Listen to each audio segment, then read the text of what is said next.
Hi everyone, welcome back to another stream. Hope you've all had a good weekend.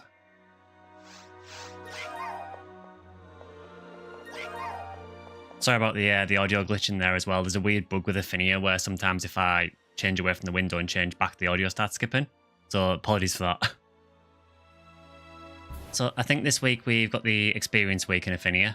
So I was thinking maybe we start with some very hard potentially, just to get a couple of levels, then we can switch over to Ultimate a little bit later.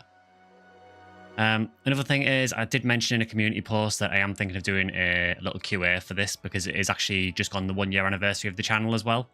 So somehow we've managed to keep going for a year just purely on PSO, PSU and NGS content. I don't know how that's happened, but here we are. Yeah, I mean, we can just rotate in and out as needed if we need to. You know, but just see how it goes. You know, people can always just file in and out as they want to. I suppose it depends what you want to do as well. So if you don't have a very hard character, then you might want to sit this out and then come in for the ultimate later on. But yeah, whoever wants to play it, absolutely fine. You want to sit out? No worries. Like I said, we'll be switching over to ultimate a little bit later in the stream as well. So if you don't want to do any of the very hard earlier on, you can always jump in then. Yeah, no worries, Drac. So for the QA, apparently YouTube has a built-in QA system where once I turn it on, I think people who are watching can like submit questions during the stream and I can answer them.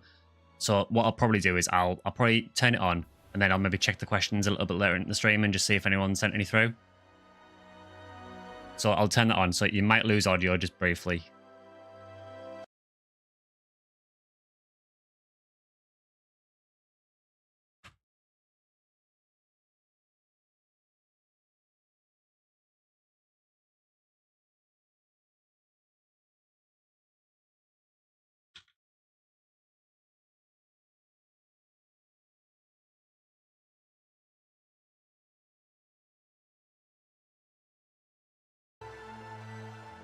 Right there. So I've set up the QA now. So I think you guys, if you see in the chat, you should see like a question prompt at the top of the screen.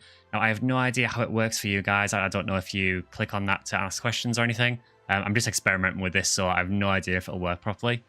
But what I'll do is I'll check back on that every so often and just see if there's any questions coming in.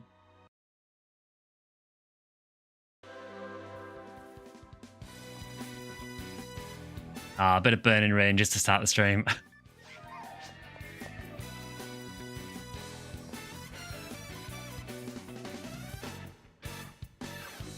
Quite a few people today, actually. It's quite a good turnout. So yeah, I think what we'll do is we'll start with some very hard potentially. Yeah, because we have got the experience week, so it's probably worth just trying to get as many levels on my very hard character as I can, because I really, really need her in ultimate so that she can spend the next of her life hunting a psycho wand.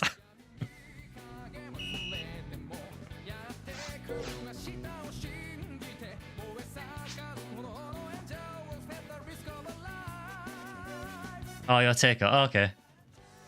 Nice to see you back again. Yeah, you can't go wrong with Burning Rangers.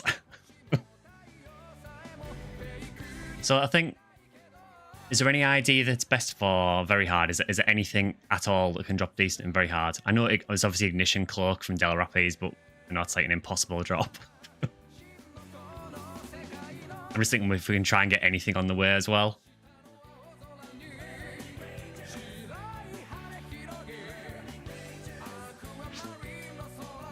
Beats the Boomer song that was playing before. I think anything beats the Boomer song.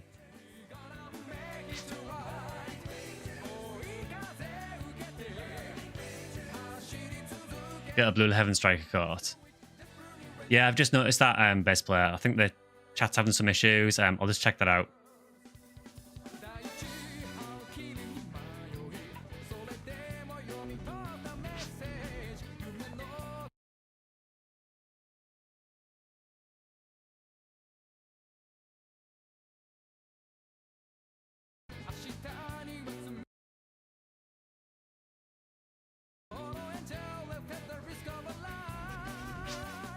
Yeah, there might be an issue with the chat potentially, so I'll keep an eye on that.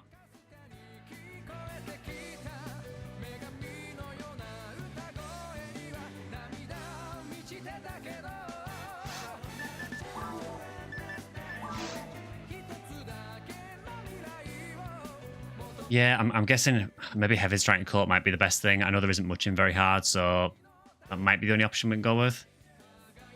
I said we'll just do a little bit of very hard, and then we will switch to ultimate after that.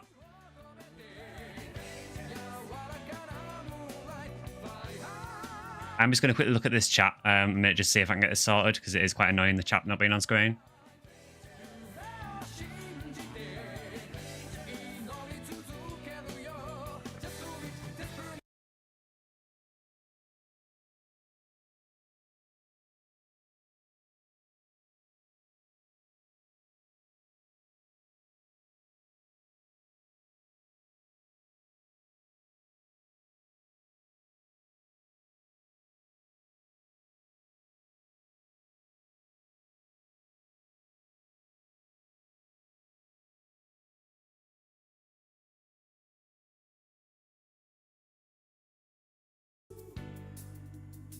Yeah, I think there must be some problems with the YouTube chat at the moment. It's working fine on my end on the actual live preview, but in OBS for some reason it's just not working at the minute. So I'll have to look into that and see what the problem is. It's all set up and everything the same as it always is, but for some reason it's just not showing up on stream.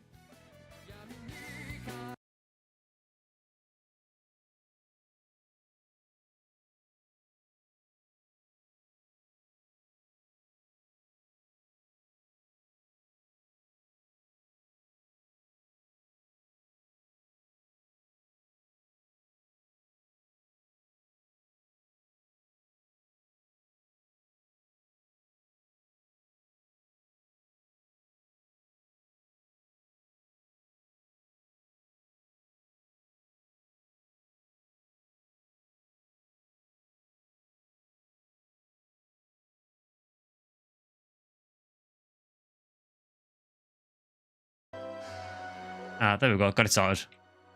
Yeah, there was for some reason OBS wasn't refreshing the chat properly, so yeah, apologies for that, guys.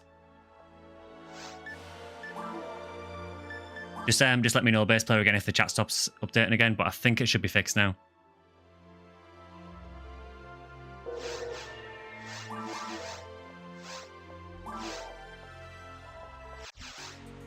It's actually start playing now. Cheers, best player. Yeah, it's strange because I've changed nothing in OBS and it's worked fine every other stream, but for some reason it just decides to stop working today. So...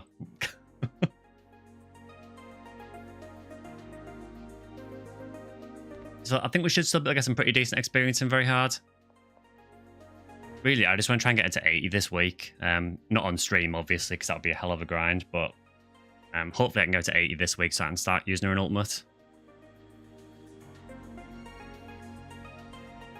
I don't think anyone has dibs on it, no. So if anyone who wants to join for the 4th slot for very hard, feel free.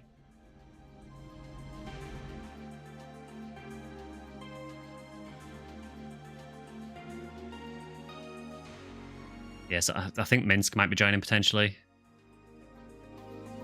Nice one.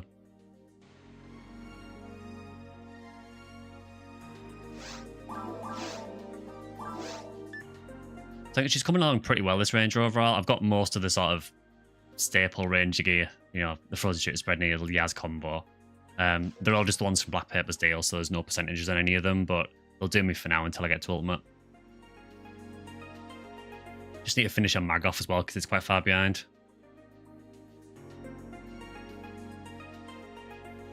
Yeah, for anyone who didn't see, a new video went up earlier today. Another PSU video, because I realised I hasn't been one for ages. So it's just an overview of how the partner machines and the grinding works in PSU. Just an important thing on that, Draken pointed out, some of the stuff I've said in the video actually doesn't apply to the Clementine server because they've actually changed some things on there. So I have put a pinned comment under the video to highlight some of those changes. So thanks to Drak for letting me know about that, because I had no idea.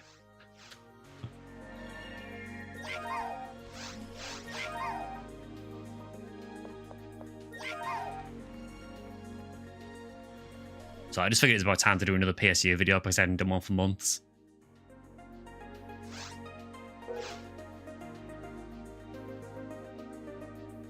So I think, is it probably best running the RBR quest just to exploit the extra experience? Because I think it's a desert quest anywhere.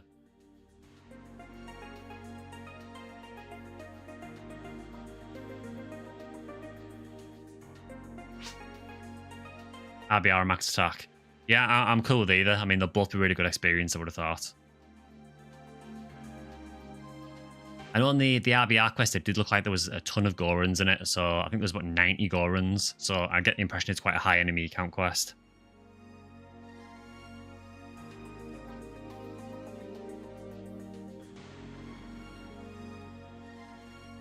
I did try the episode 1 RBR quest as well. That's a really, really weird one. You basically do Summer Forest 1, and then you warp to Ruins 1. Yeah, it could be worth doing once we switch over to Ultimate, to be honest, just so we can maybe hunt Heaven Striker. Ephinea not loading for anyone else. I mean, I only logged on about maybe a quarter of an hour ago or so. It's been okay while I've been on.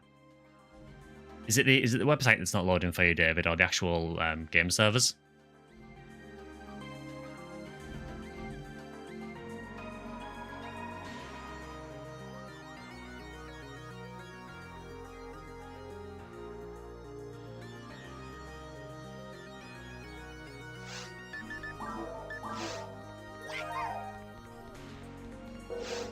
Yeah, having 90 Gorons in that one quest is insane.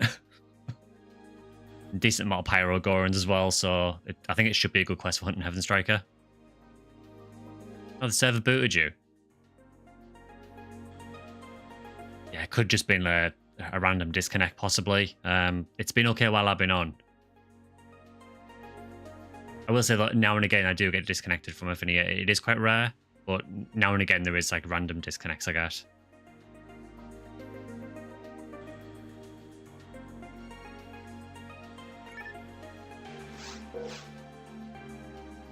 So I think I'm ready to start whenever. So as soon as everyone else is ready, we can start.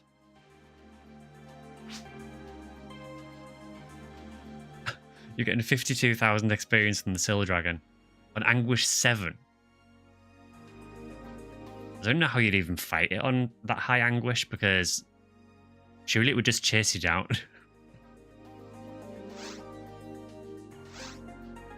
It's probably okay if you can get it knocked down, but...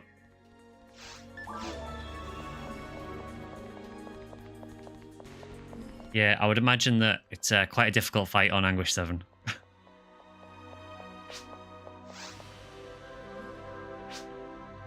The dragon's easy, the hard part's getting to the dragon.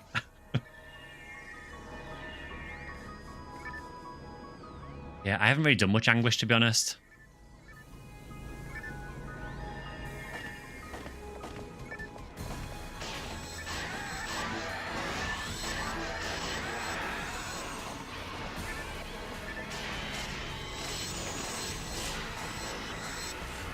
Got 271 experience from regular Gorons.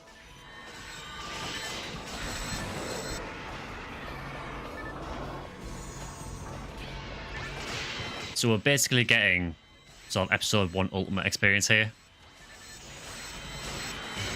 Pro VI use. I think it has hit as well, actually.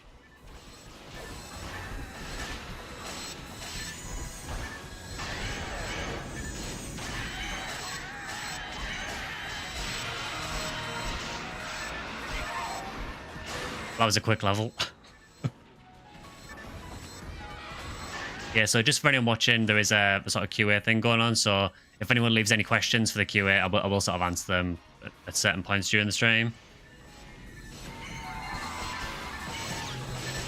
It doesn't need to be questions about Phantasy Star either as well, so just anything, obviously within reason. You know, if you ask me like, what is your credit card number, I'm probably not going to answer it.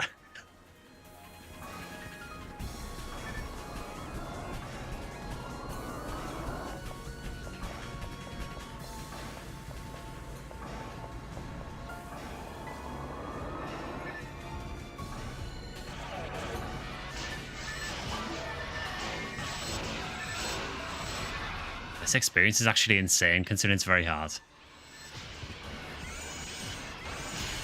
Yeah, there you go. There's my credit card number there.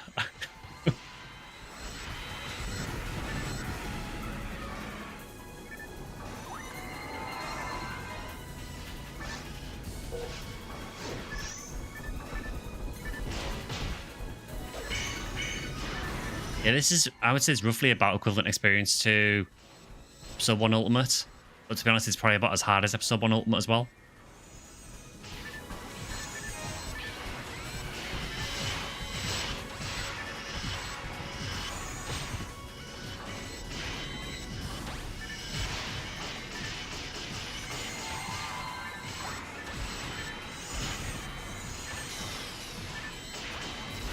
I will try and gel and tag things if I can, because realistically, I'm probably not paralyzed anything with a rare malt.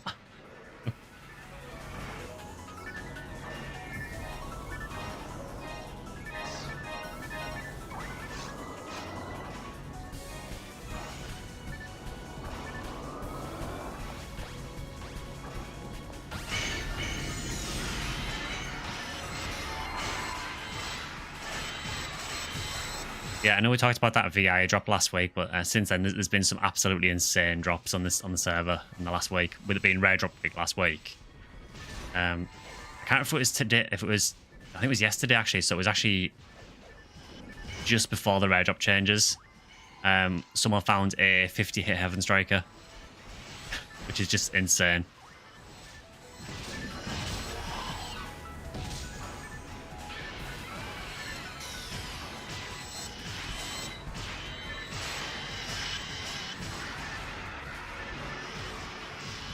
Is it worth running normal TTF as a level 12, just resetting Dragon? Possibly. I mean, the normal Dragon obviously doesn't give that much experience, but level 12, I'm trying what would be faster. You could either do Dragon reset runs, or you could even do half runs if Caves isn't too bad for you. If you can kill the Caves boss pretty easily, then it's maybe worth doing like a half reset. But if the Caves boss gives you any trouble at all, or takes a while to kill, then it might just be worth doing the Dragon.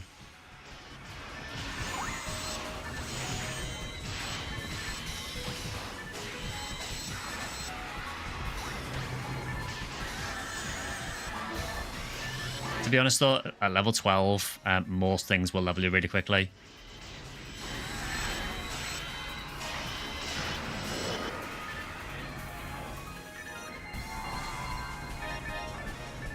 Especially this week as well if you're on Ephinea because of the experience week. So it's 150% experience at the minute.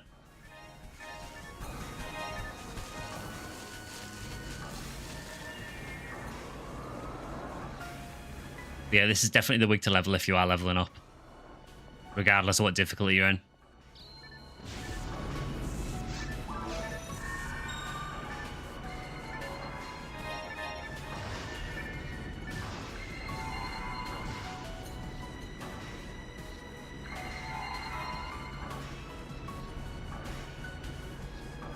Yeah, Dragon resets is definitely one of the fastest ways though, just because it is so fast.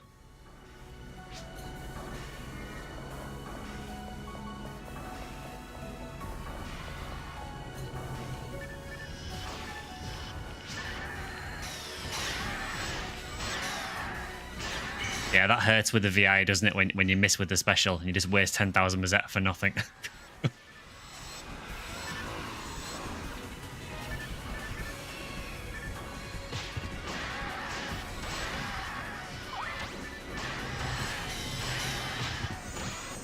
Yeah, you know when you feel that you're slightly out of your comfort zone? The amount of damage I'm taking here, it's kind of telling me that I'm not really ready for this place yet. Also the fact I'm doing no damage whatsoever.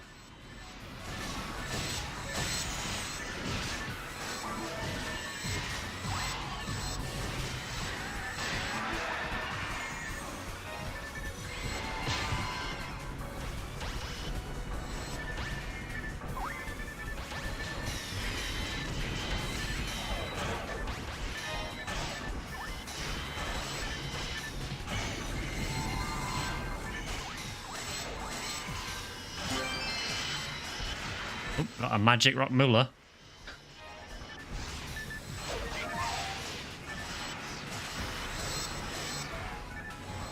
I'm trying to find any use for that, because I've already got a Summit Moon on my Funnywell, so I don't need one for that.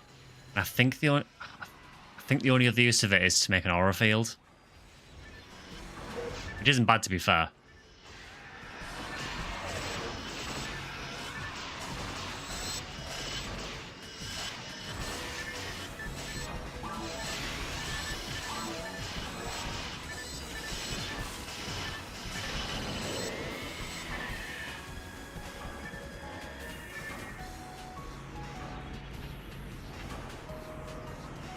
It's actually a long time since I've ran this part of Desert, to be honest, because a lot of the Desert quests that I've been running tend to just focus on Desert 2, Desert 3. So it's nice to actually run this for a change.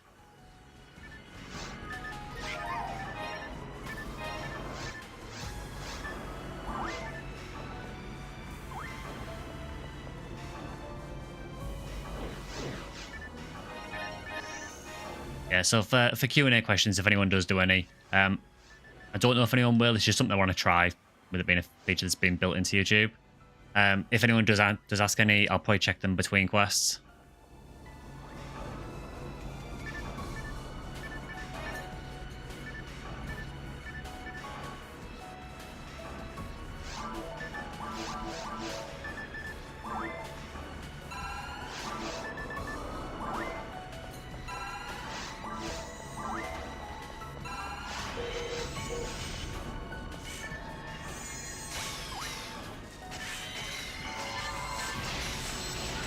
Yeah, I'm just doing no damage whatsoever.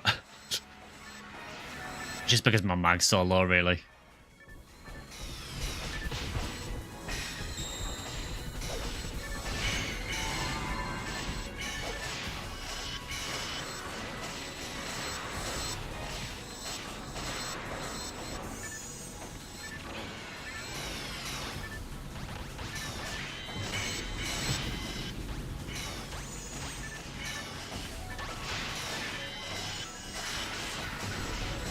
I actually have quite good luck paralysing these, actually.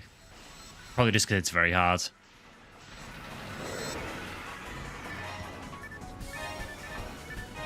It's a bit of a change playing a Raymal, actually, because the last time I played Ranger was a Raker Seal.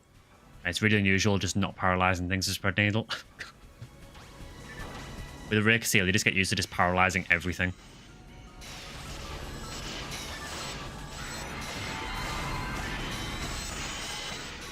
But very hard, it's not too bad.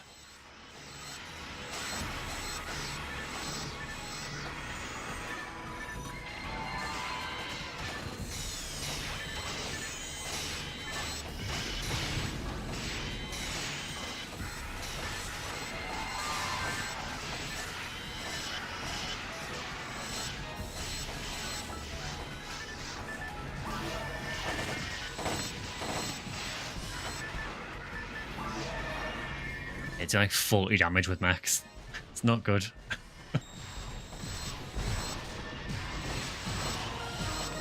You helped me get to levels. Ah, cheers. As I say, we'll probably do a little bit of very hard in this stream and then we'll switch over to Ultimate, but I'm online most days, honestly, so anytime you see me on, by all means, hit me up and we can do some leveling or rail hunting, whatever.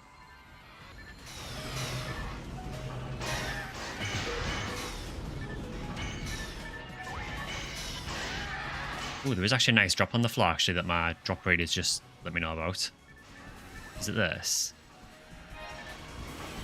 Yeah, 40 hit Devil's Ray Gun, so that should uptake to a to a 40 hit Demon's Ray Gun, which is very nice.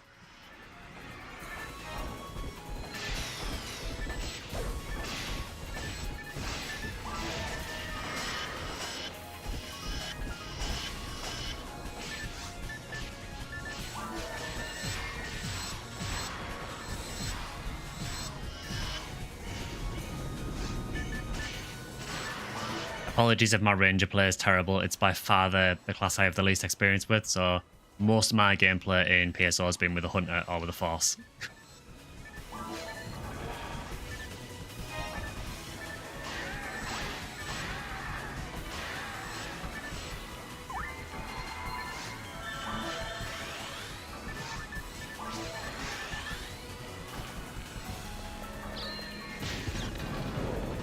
The range on those traps.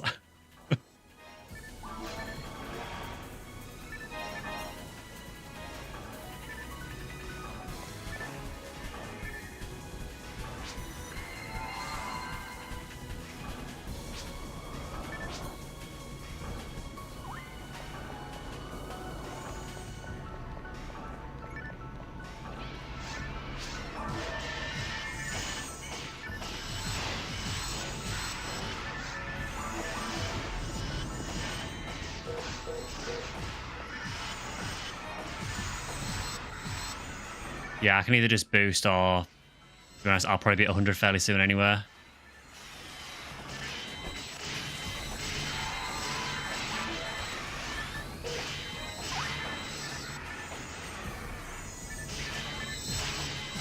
Kind of funny, I'm going through fluids really, really quickly just because I've got a load of level 20 techs that I basically used a mind mag to learn, and I don't have the TP to support it at all.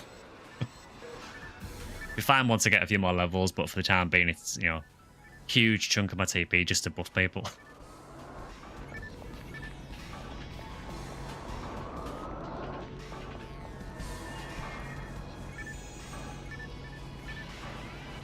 Another get the blue loot.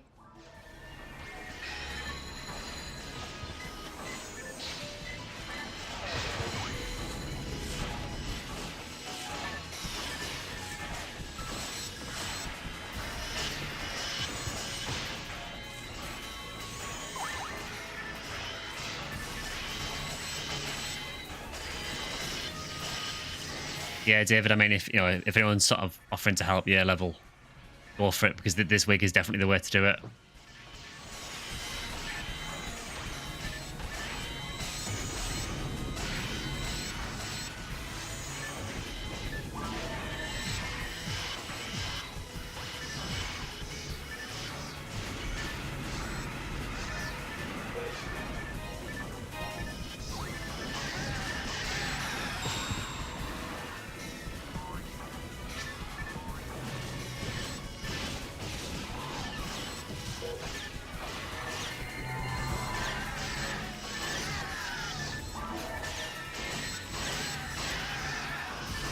Yeah, so we normally stick around the EU ship.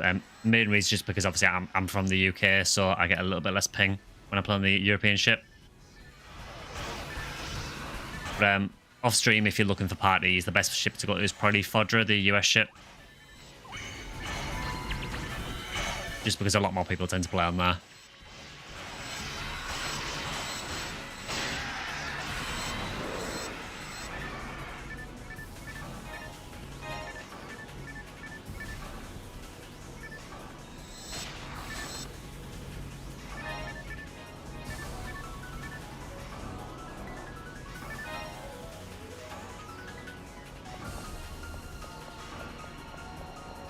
This isn't too bad a quest, actually, so far.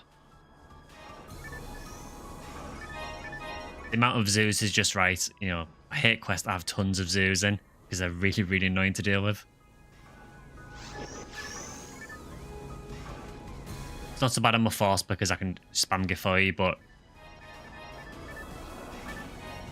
yeah, I'm a bit picky with what materials I pick up, to be honest, because... just basically because I've got quite limited bank space at the minute. I have a big stash of my materials already as well, so I think I'm getting near the limit for that.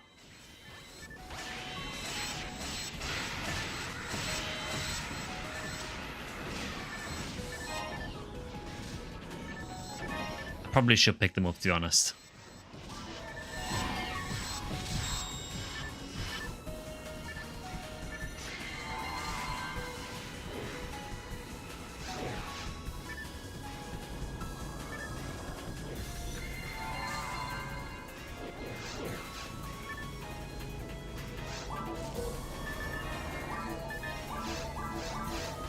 There are certain materials I never really pick up, so I never really bother with defense materials or evade materials normally. I think I did pick one up accidentally though, so we'll drop that.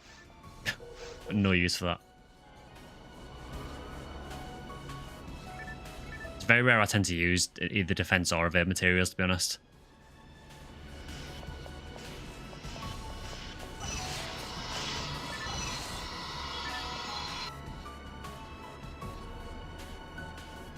Yeah, I knew I wouldn't get in range there. That Photon Blast chain in time, so...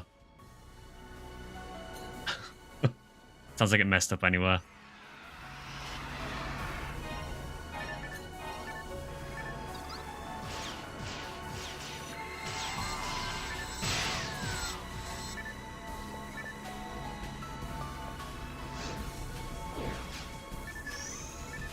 Hey, Bobby.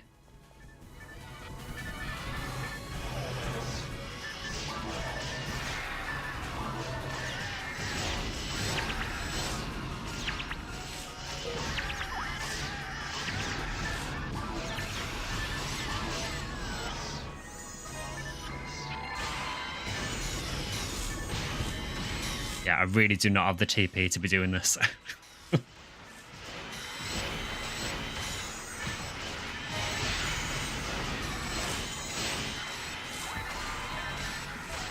Yeah, so just doing a little bit of very hard leveling, and then we're gonna switch over to ultimate a bit later on.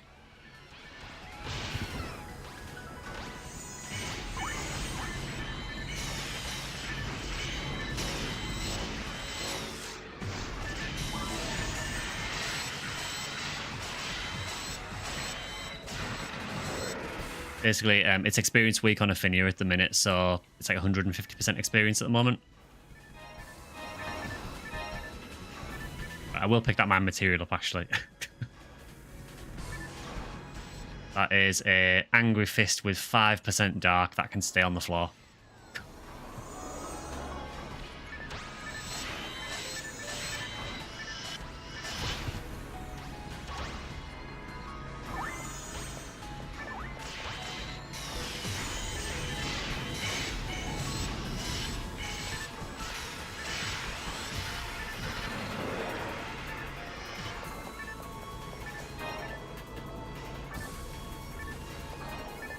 Yeah, really not expecting much from this with it being very hard, but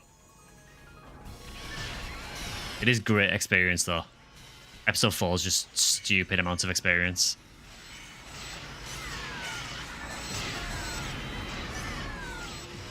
Angry Fist, as far as I'm aware, the only real use for it is for team points. The good thing about them is a lot of IDs get them from episode 1 Rappies. So because of that, if you run fake and yellow, you can get tons of them really, really easily because it's a really easy drop. And they're 10 stars, so they're quite good for trading them for team points. But that's about it. I would never use one. A lot of the sort of unarmed fist weapons are generally just not worth using. It's because the animation's no good on them.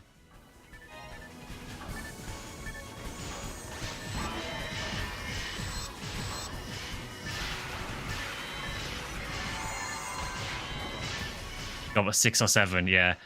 If you get them from Rappies, you'll get them all the time.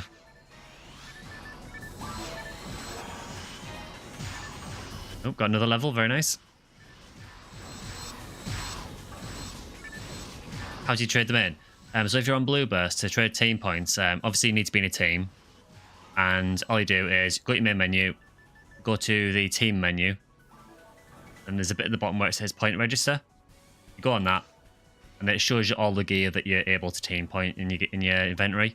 And you just choose whatever you want to team point and press on it. Obviously, I'm not going to press on any of these because I use these.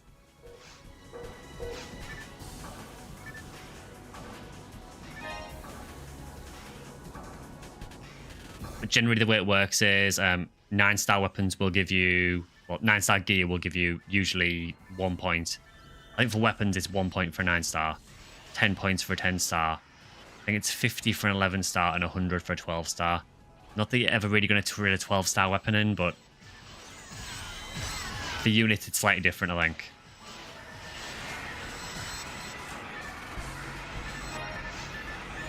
I think for units, it's normally like 1 tier down, so...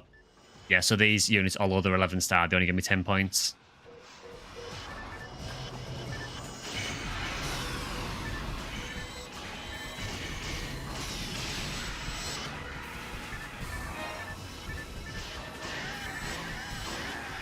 Yeah, fake and yellow is generally one of the fastest ways of just getting farmable team points.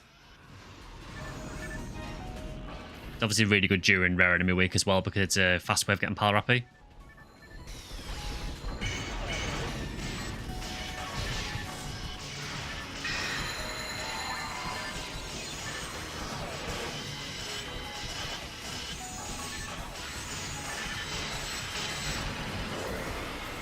You need to get in a team, you're embarrassed to play with anyone, you feel so inferior.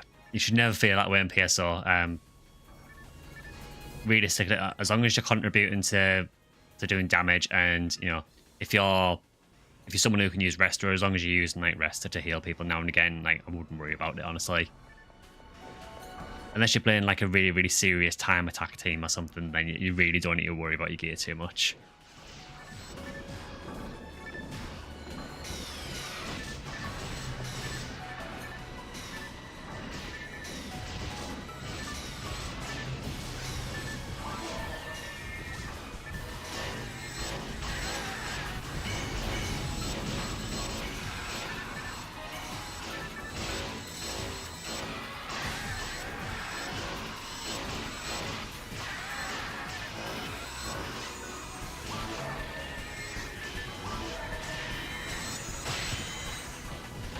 keep that in mind. Yeah, I think most teams are pretty easy going. That was a big crit.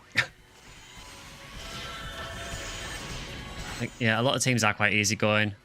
Occasionally, you might have teams where they require sort of a certain amount of activity. But the main reason for that is because you have limited team slots.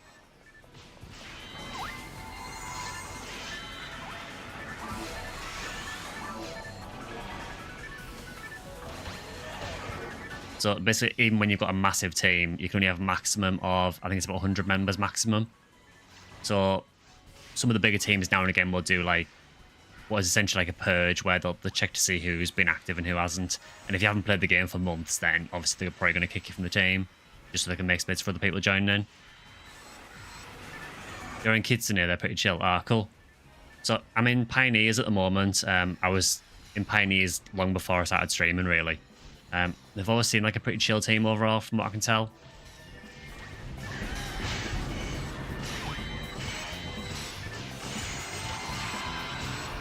Maybe when I've got a slightly bigger community, I might make my own team, but I think I'm a little way off that at the minute.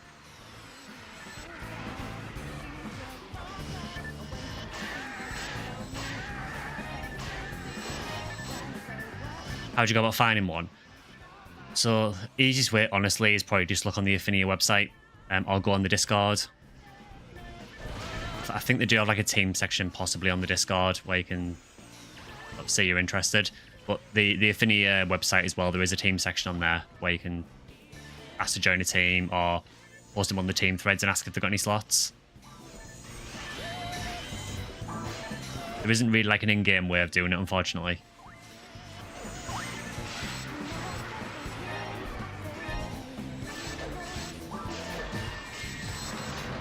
To be honest, the team system in PSO BB is a little bit of an afterthought. Yeah, I mean, you could just play it, and then, you know, if you do see a team master or anything, you could always ask and see if they've got any team slots. Yeah, so Pioneers is doing a cull at the minute.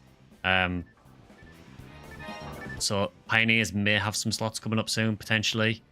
It depends how many people haven't been active. I've let them know I'm still playing, so I'm still in.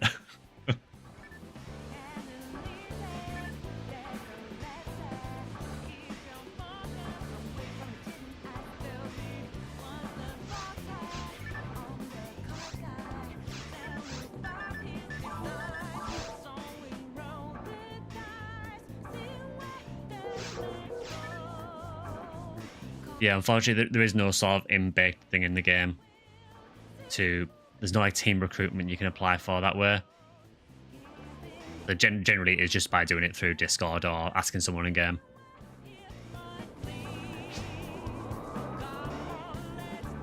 You've worked your way up to number 16 on Pioneers. Oh, I should have a look then, see where I am. Oh yeah, I see you at number 16, yeah. So where am I up to now?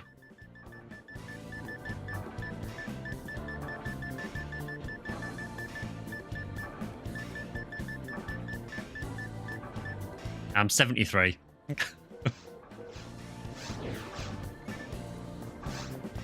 There's a box room here.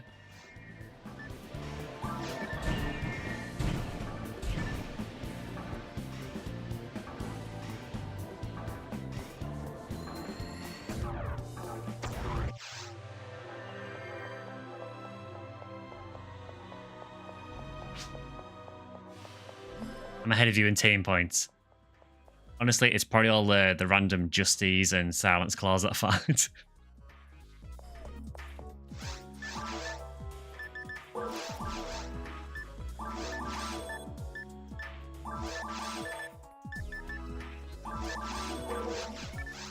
Should probably feed my mag while I'm here, actually. I really need to level this more.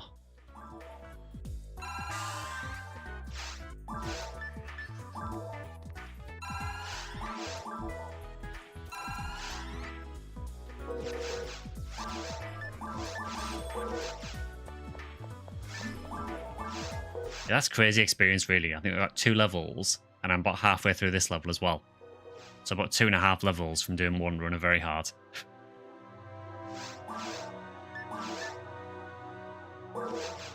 I do need to take this ray gun, actually. So it should go to, I think it'll go to a 40 hit demons ray gun. Hopefully. Almost.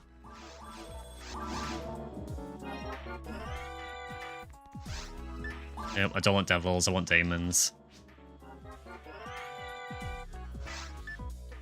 There we go, demons, 40 hit. That's actually really useful, actually.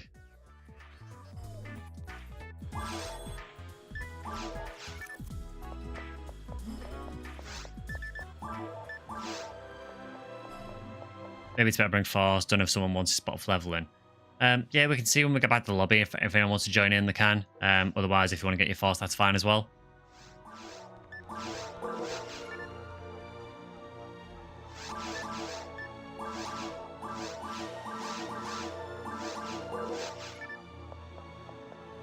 Just been playing solo hunting for gear, telling yourself you go play with others once you're geared up, but you never feel adequate. Honestly, to be honest, you don't really find any decent gear until you get to ultimate normally anywhere. So when you first get into ultimate, you probably will have sort of substandard gear. I wouldn't worry about it. Yeah, the mat's not stacking is a bit of a shame, really. It's same for grinders as well. You get to 99 and then they don't stack any further. So you still run out of space too much. Escape dolls as well is horrendous. Oh, you're in ultimate. What kind of gear are you using? 119. So yeah, he's still fairly early ultimate, I would say.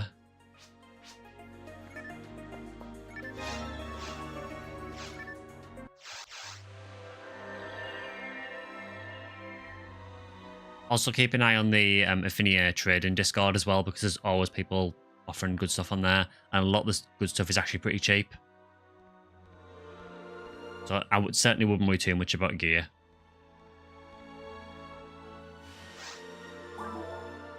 Also remember that if you've got any photon crystals, you can run Black Pepper's Deal or Black Pepper's Deal 2. They drop some really, really good gear as well. All the weapons will have no percents, and the armors and shields are minimum stats, but it's still really good gear you can get. It'll do you until you've got better. So just for context, so the Frozen Shooter, the Spread Needle, and the Yaz were all from Black Pepper's Deal.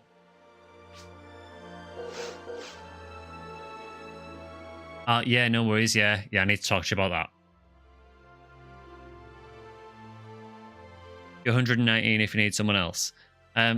Yeah, so, I mean, we'll see how many spaces we've got. I know the plan is to sort of do a little bit of very hard and then switch to ultimate later in the stream anyway. But, and if anyone ever wants to join us, we're always on Lumerace Block 2, Lobby 13.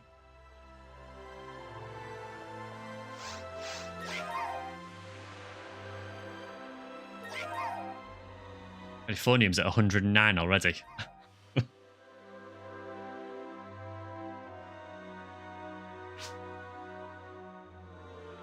can sit this one out if anyone wants to join. Yep, so open invite there, so if anyone does want to join for a quick run of very hard, we might do the episode 4 quest again potentially, just because the experience is stupid. So I'll give it a minute or so just to see if anyone wants to join us.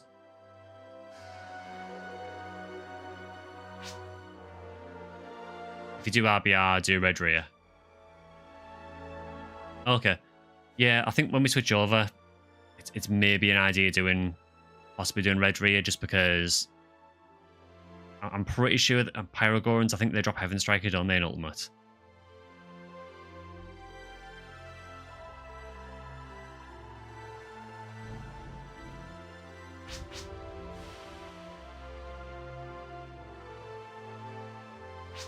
We'll give it a minute or so. We'll see.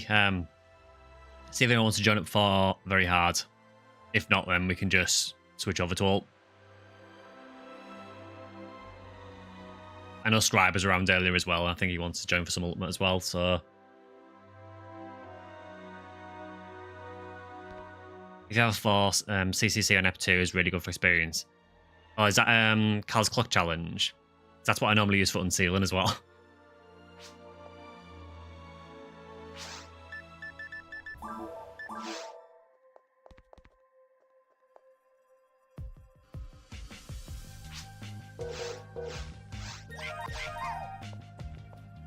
Another rare mile, very nice. Is that you, JD?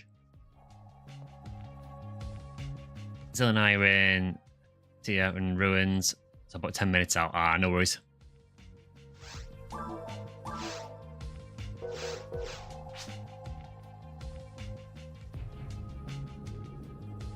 Yeah, crap the army just traded for the first time yesterday for a heavenly battle because green doesn't farm any battle units. Help to hunt, you want a V101, but you can hunt yourself. Heavenly battle only costs 1. Yeah, heavenly battle is really good until you've got a V101. Ah, cool. Nice to see you, JD. Get all the rare miles together. Yeah, just an entire party of rare miles.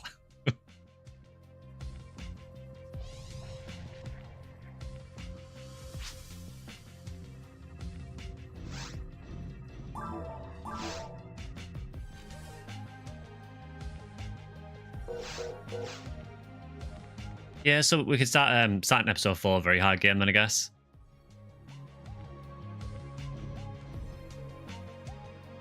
I need to see which quest it isn't very hard because I can never remember the name. You're on a handheld, so you can't really chat on keyboard. Ah, no worries. Legion goes 6 for PSO. Oh, cool.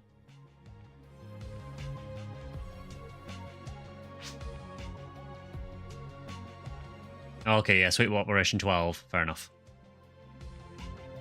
Yeah, that episode 1 quest, Silent Afterimage, is such a weird quest.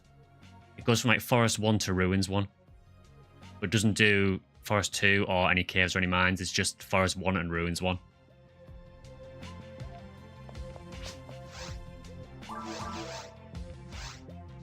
Yep, the quest's up, so if you want to join, the password is always stream.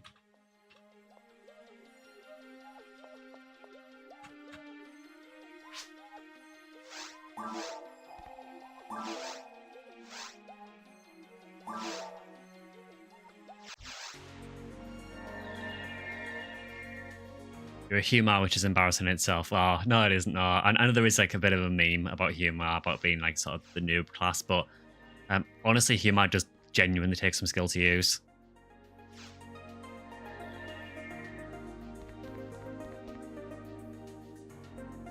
What section ID are you, Bobby?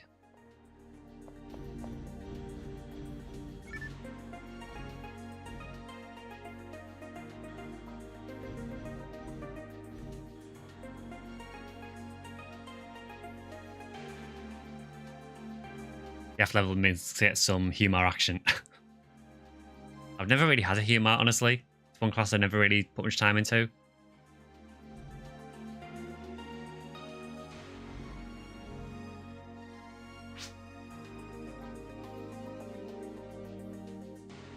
Oh, Whitetail, okay. So Whitetail's actually a really, really good ID.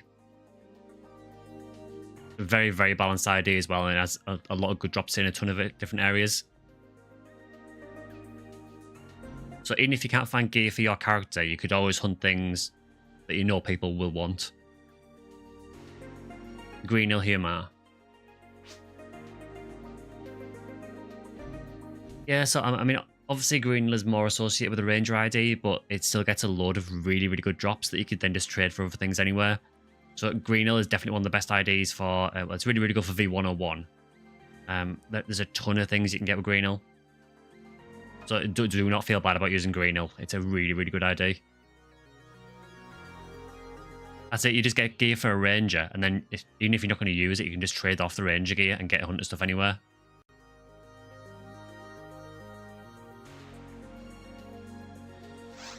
Yeah, so the quest we want to be doing is... Yeah, I think it's an extermination, I think.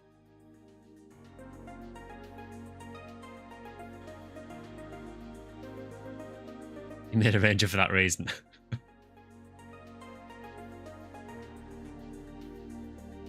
Yeah, so the quest you want to be picking is, it's called Sweep Up Operation 12.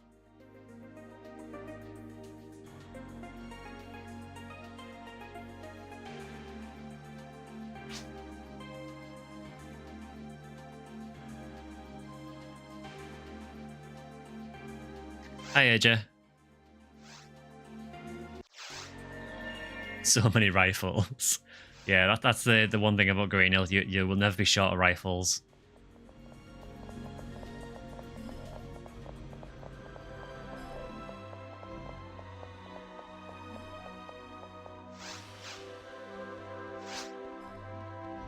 Rangers rule. Yeah, mine's incredibly weak at the minute. Realistically, at level 68, this is kind of far beyond where I should be playing with it, to be honest.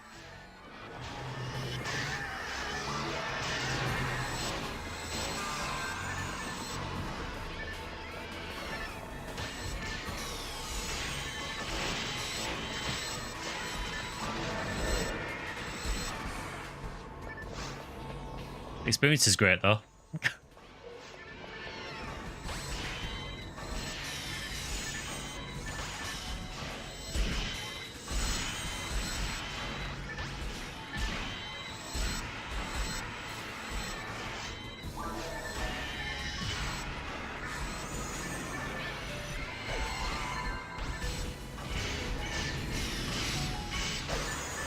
I've got to admit, though, Desert has some of the most annoying enemies in the entire game. Oh, cheers, AJ. Yeah, so I've said this before, so it's happy anniversary with an asterisk, really. So the channel has actually been around since about 2006, but I never used it to actually upload anything, really. It's only... once I started uploading, it was very sort of sporadic. And just now and again, I'd upload a video. It was only in the last year that I really started to upload more regularly. So I'm treating it as 1 year because it's 1 year of regular content.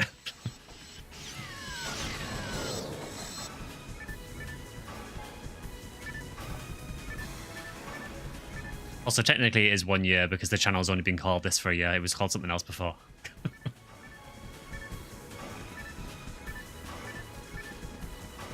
yeah, I'm not sure how I've gone a whole year just on PSO, PSU, and NGS, but it seems to be working.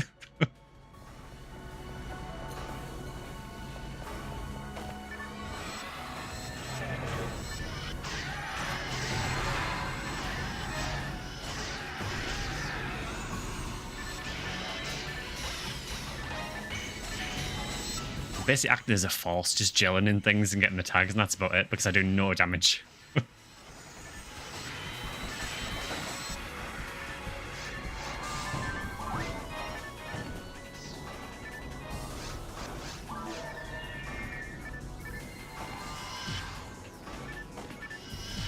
That seems really rubbish that you can't shoot over the gap.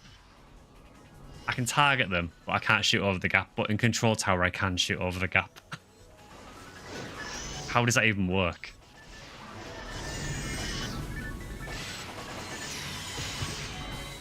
Yeah, treating yourself to a schedule.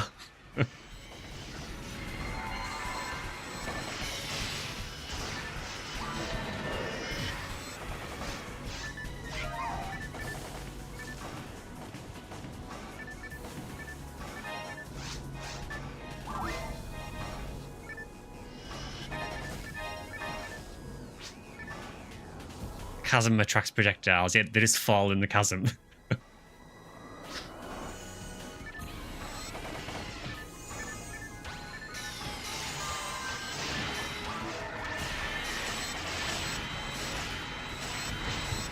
I'm guessing maybe they did it just so you couldn't cheese that part, but they didn't change it in Control Tower. So Control Tower, you can still just fire over the gap.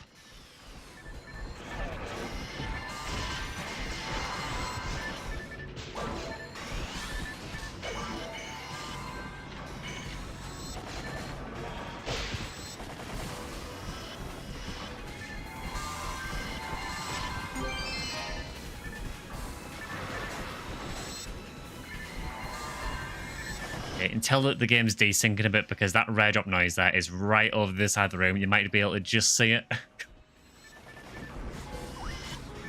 It's just a photon drop if you're wondering.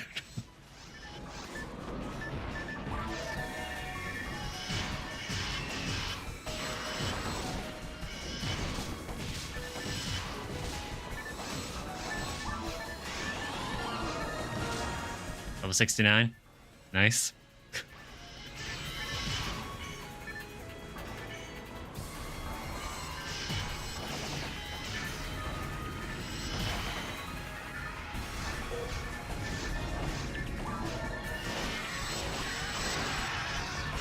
Had to.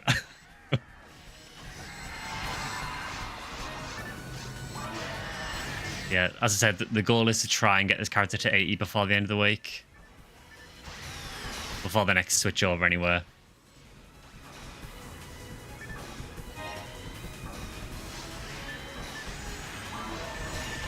And then as soon as she's strong enough for Ultimate Caves, she's going to spend the rest of her life in Ultimate Caves hunting mill lilies.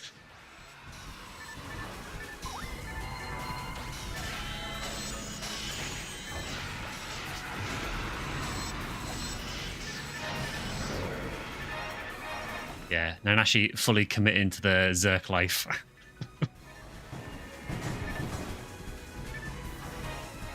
Yeah, it was like illuminated by the light, wasn't it?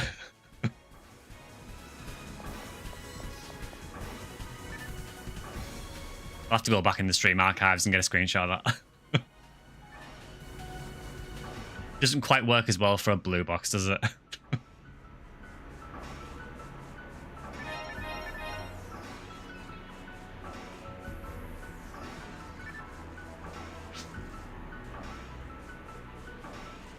Yeah, so the photon drop was basically right in the middle of one of these light chasms.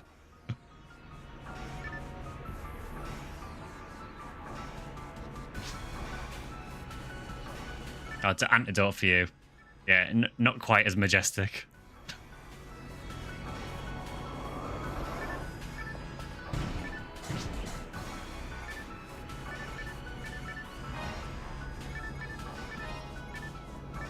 Yeah, PD from the heavens.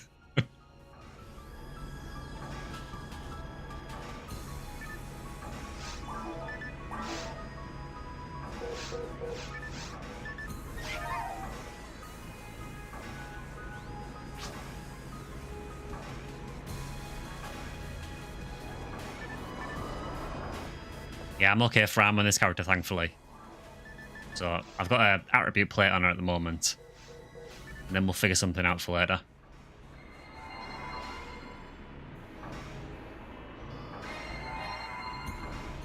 Cue the angels singing, yeah. Like choral soundtrack in the background.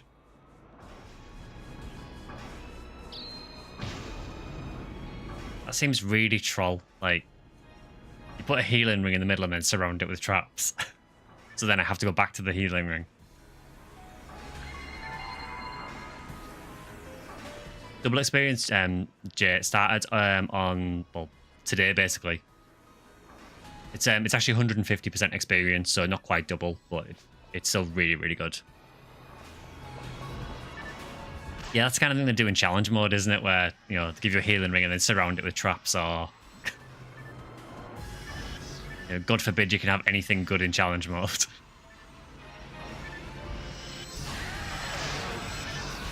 So yeah, Jay, if you are considering leveling a character or anything, this is the week to do it.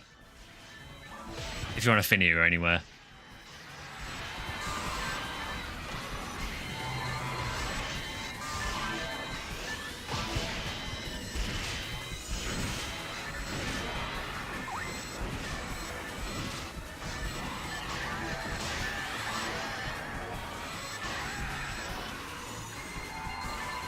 I've got the rest, the rare Marissa.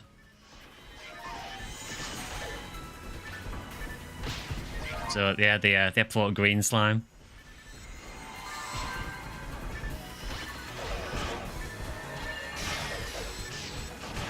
Again, why is it that once the rare enemy week ends, all the rare enemies come out? And it dropped. Actually, something that's actually reasonably useful. Got a cure paralysis. I'll take that because, you know, they're actually at least usable.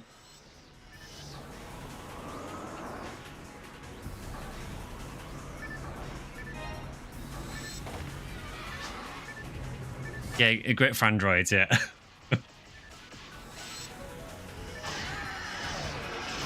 Yeah, androids have it built in.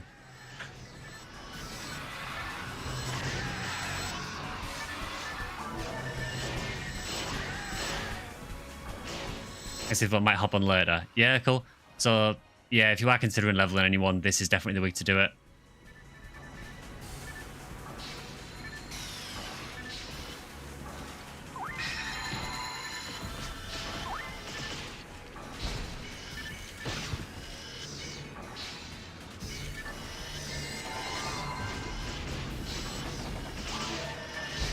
Would have probably been a good idea to bring that demon's handgun, really, thinking about it.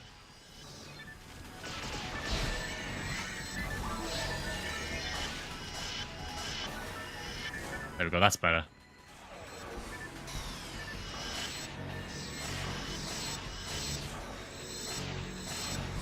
What class are you running on this character? So this is a Ramal. So it's the female human ranger. It's just that in episode 4 there are some enemies that you kind of need to melee.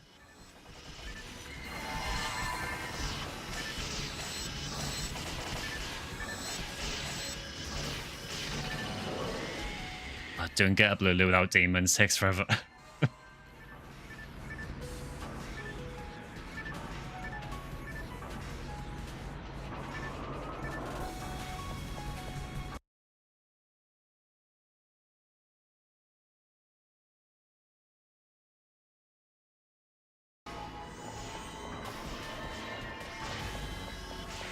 You gotta work for the court.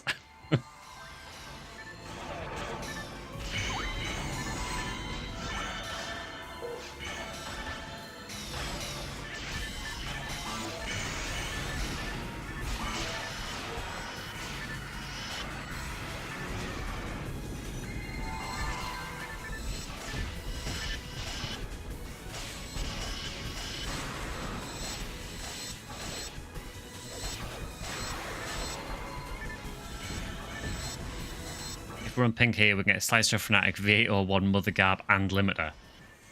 That's insane.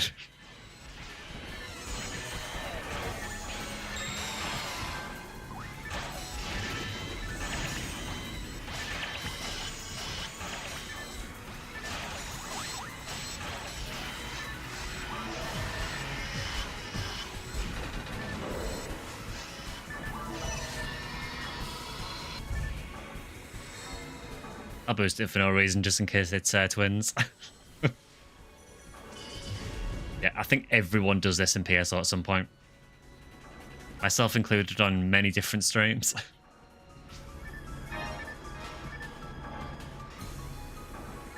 Yeah, premature Photon Blast Discharge.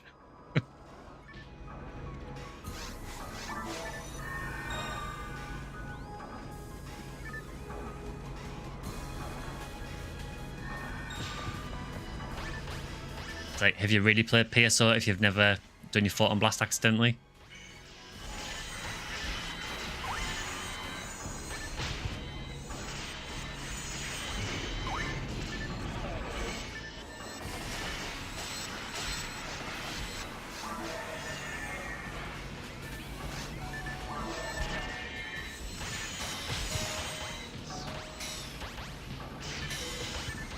Back in the lobby chilling for ult. Yeah, I think we might switch over to ult after this run, maybe.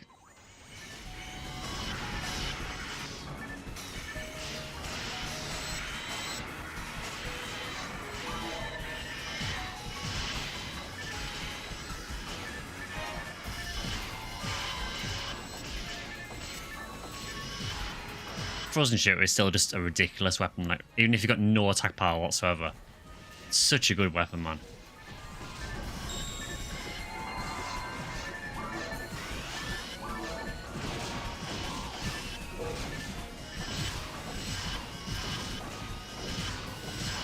What's a good level to start with Ultimate? New to the game. First of all, welcome to the game. You've fallen into a horrendous rabbit hole now, and you probably never leave. So, I would say it does depend a lot on what your class is. Some classes can get away with Ultimate a little bit earlier than others. But on Blue Burst, the requirement to do Ultimate is level 80.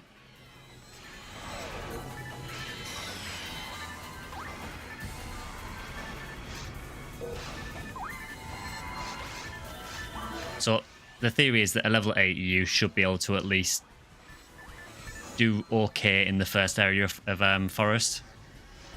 In reality, some classes can do it a lot easier than others.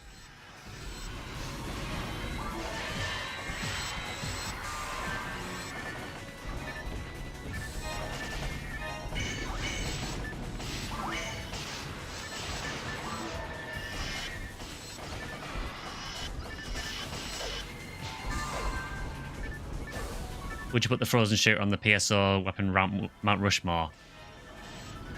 So how many is it on Mount Rushmore? Is it 4 or 5 around there? If it's 4 or 5, then I think frozen shooter definitely up there.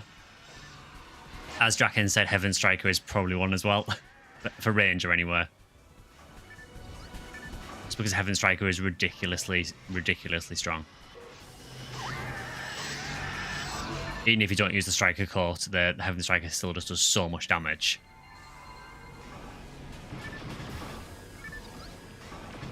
But for utility though, I mean, realistically, you know, Frozen Shooter, Spread Needle, you kind of can't go wrong with them, really. Now, yes, later on you might want to switch out the Spread Needle for S-Rank Arrest Needle, but even the base Spread Needle is still fantastic. Unless you're fighting machines. If you're fighting machines, it falls off quite a bit because you can't paralyze machines.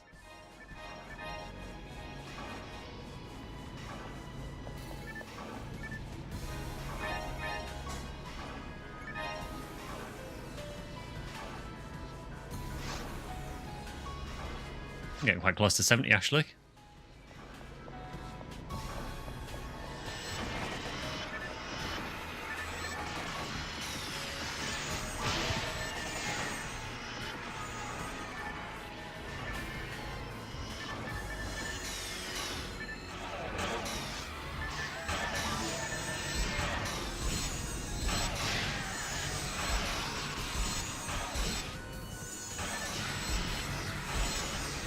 Probably just worth reiterating as well that if you haven't played Blue Burst, Heaven Striker is a different weapon to Heaven Punisher.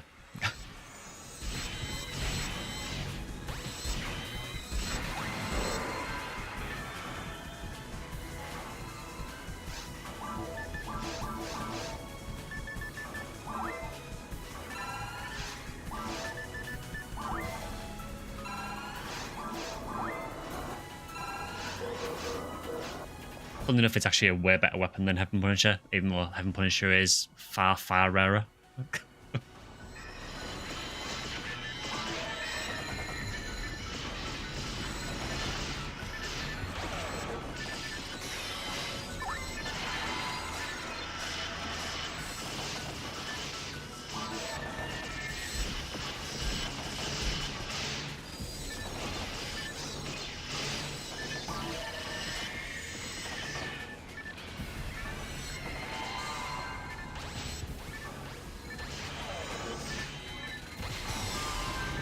Also, Scribe, congrats on that Philly Seas that you found earlier as well. I saw it in the Discord.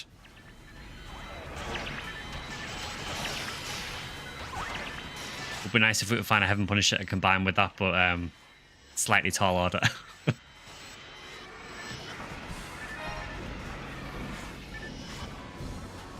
Yeah, so as far as I know, the only benefit that Heaven Punisher has is that it has Divine Punishment all the time. Well, depending on the beat time, but it doesn't need another item to do it. Whereas, obviously, Heaven Striker needs the Striker Unit Mag to do Divine Punishment as well. It's basically just an upgrade of the Heaven Punisher, honestly.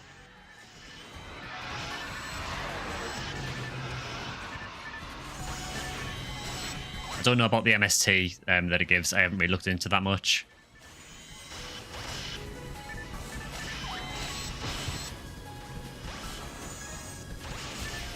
Yeah, Deuce J, if you want to start Ultimate, I would just, once you get to level 18, you can actually go into it. Just try it out and see how well you do. If it's still too hard, just go back to very hard for a few more levels and then try it again. And don't be afraid to play really, really cheesy either as well when you get to Ultimate for the first time. So, you know, running out of rooms all the time. Because particularly in episode 1 and 2, enemies won't follow you out the room. Most areas in episode 4 they won't either as well, but there are a couple of exceptions. Yeah, don't be afraid to play really, really cheesy.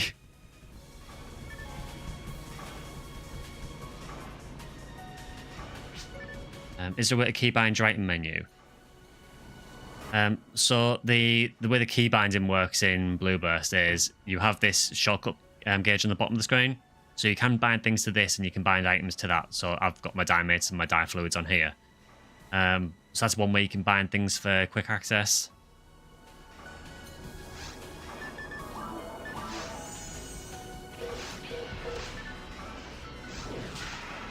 Yeah, or you can join Minsk for Anguish 7 Dragon Runs. Probably not recommended if you're just getting into Ultimate.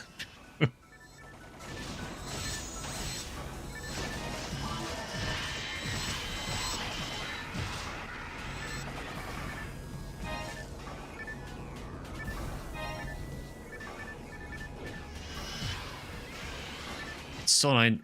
Just the fact I can't shoot over here is so annoying.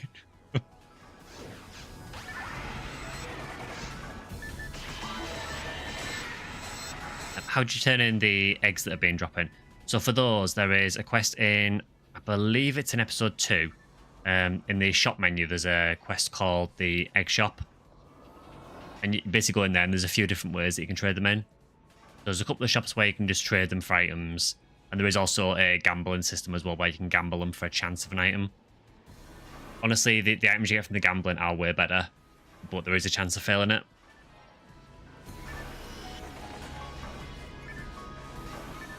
To be honest though, especially in Ultimate, the eggs drop quite often anywhere.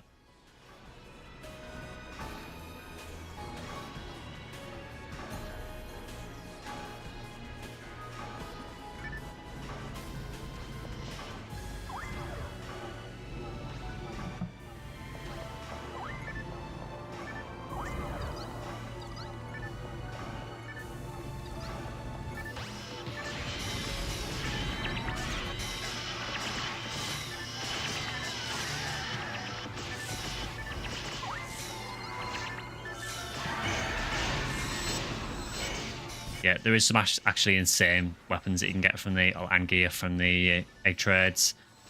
But you do need to be aware though that the more eggs you use for the gamble, the less chance of success it is. So from what I remember, there's a 1 egg gamble, a 5 egg gamble, and a 10 egg gamble. I think the 1 egg gamble is a guaranteed chance of success, but there's most of the stuff is like what I'd probably describe as beginner gear. It's things like DB sabers and things like that. So probably not worth doing. There's 1 or 2 good things in there, but the chance of getting them is probably really low.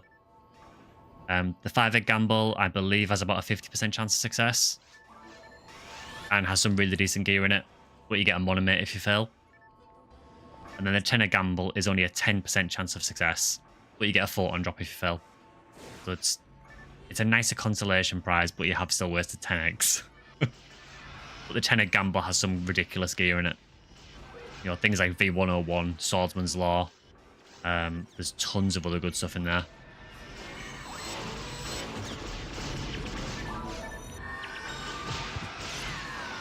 That Rappy nearly one-shot me. I think it was a crit, but yeah, that was ridiculous. Yeah, and as base player saying there, we do have a Discord you can hang out on as well. So anyone who's watching, we do play off stream as well sometimes. So feel free to join us there.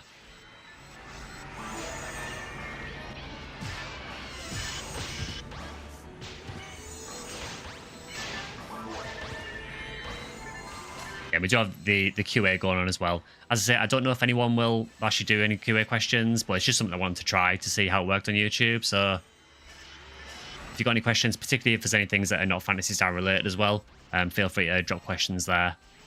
I don't actually know how it works for viewers. I'm assuming you click on the prompt and it asks you to ask a question or something, but I will check that every so often, just see if anyone answers any. Yeah, the slaps in from Desert Rappies are ridiculous. They seem to have way more attack power than nearly everything else in Desert.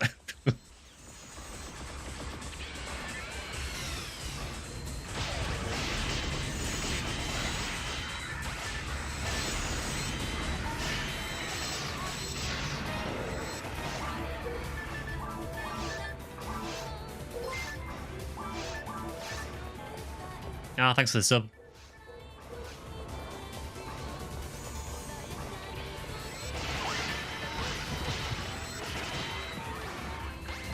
Like that, just walk in the room and immediately almost die instantly.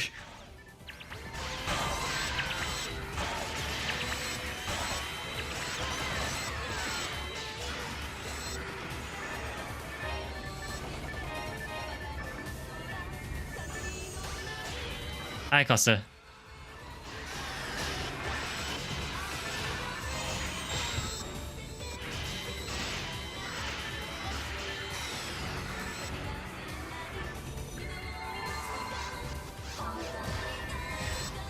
This always annoys me in desert as well, that you can't really shoot things that are over in the air there.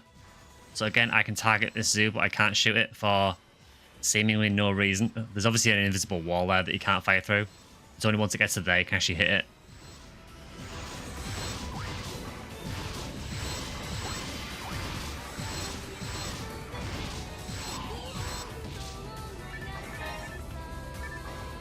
Room gives you a major Mass Effect 3 Mars Archive vibes.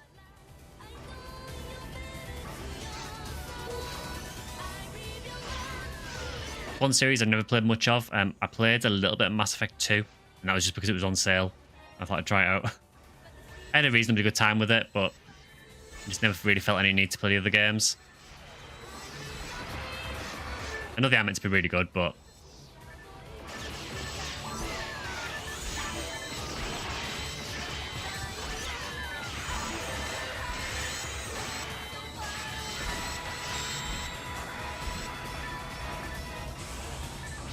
I'm assuming that this is meant to be where the meteor hit. And obviously this goes down much deeper into the desert.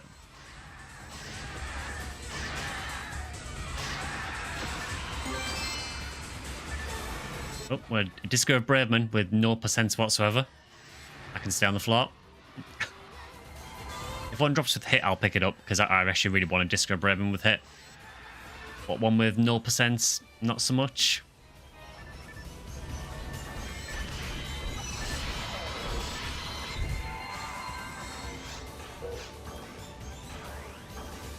Favorite video console of all time?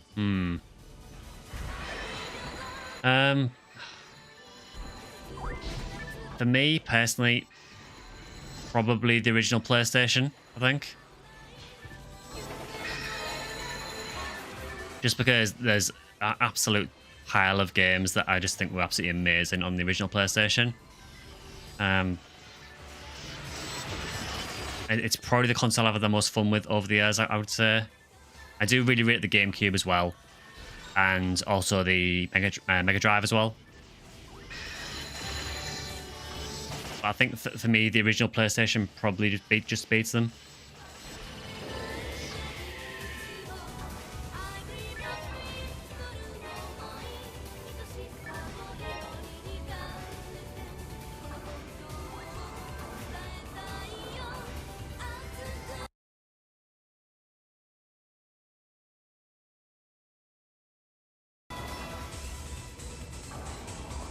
Console of youth. Yeah, I didn't start with the PlayStation. I think my first console was trying what my first one was now. I think I started with a Mega Drive, I think.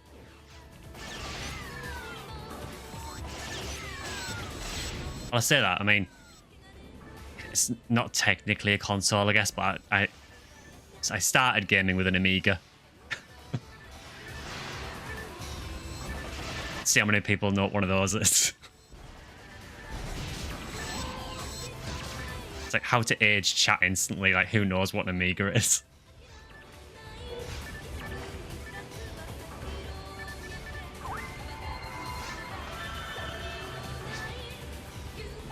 Started with an Intellivision too.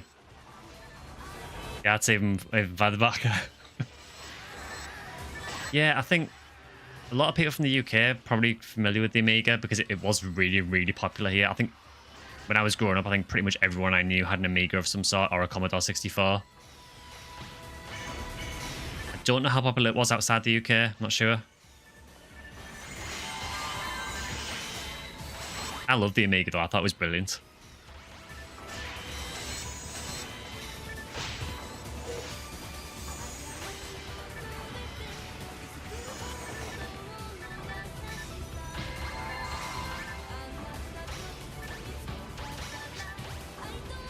Amstrad. Oh, there you go.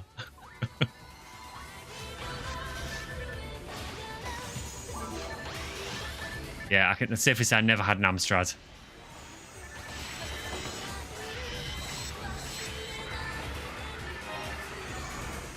Yeah, for actual consoles, though, my first one was a Mega Drive 2. And then I think following that, I got a Game Boy, like one of the original Game Boys. You know, the grey ones with the pink buttons and green screen.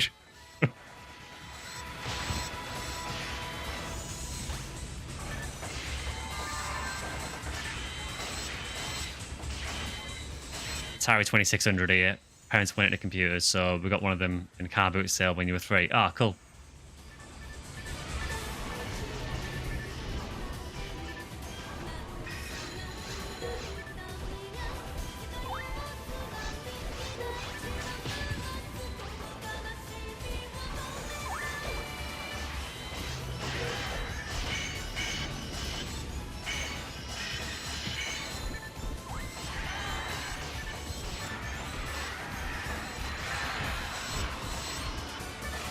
GameCube and N64 was so important as a child. Yeah, I think a lot of it is nostalgia. It's just what you grew up with, honestly. You know, for me, the Mega Drive and the PlayStation is essentially what I grew up with. And then when I was a little bit older, GameCube.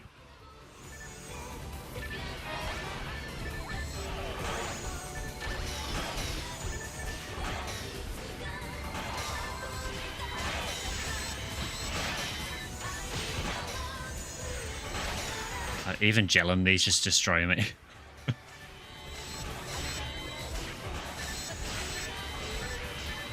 You're from the US, never heard of Amiga. Yeah, so it was by a company called Commodore. They just look like a keyboard. And they used floppy disks for games. So they're quite old.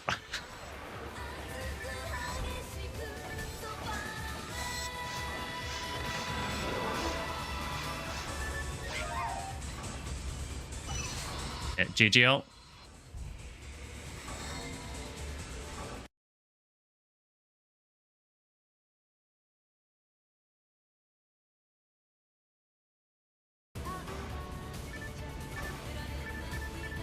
What's your favourite place in the UK? Tough question, that. So, I mean, I'm from the north of England, so obviously I've always loved it around here. You know, even the area just nearby where I live, you know, it's sort of within half an hour drive. You've got places like the Yorkshire Dales and places like that. And fantastic scenery there, so that's really nice. I also really do like Scotland as well. I used to go to Scotland a lot when I was younger. It's just a really, really nice part of the country.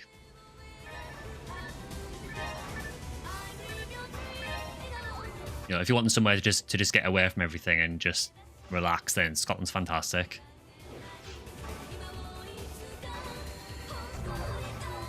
No file. No, unfortunately on this mag, I unfortunately did things properly and put Estler on. No, I know it's sad. Also briefly owned an Acorn. I remember using Acorns when I was at school. You liked Edinburgh when you visited? Yeah, so Edinburgh's really, really nice. I used to mainly go to sort of the south of Scotland, just along the coastline there. Basically just get away from everything. It was just really, really pretty place to go to.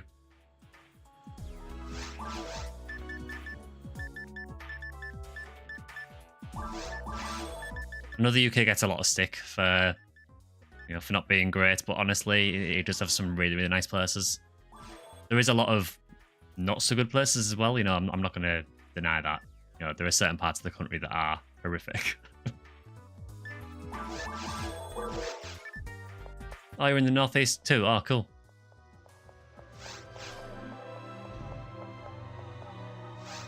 Yeah, I suppose if you're watching from the UK, you can probably place where my accent's from anyway, just by the way I talk. PSO capital of the UK? Apparently so, yeah. Yeah, I used to know someone from Leeds as well, so there's at least a few PSO players up here.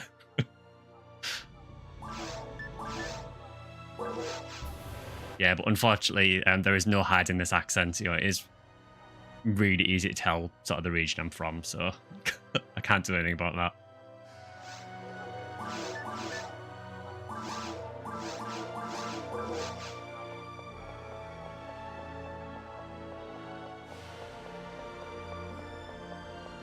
Yes, that's actually not bad for leveling, really. So I've gone from, well, I think I was about 65, 66 up to 71. So that's really not bad going, to be honest. You're going to mindlessly grind, let someone else get a turn.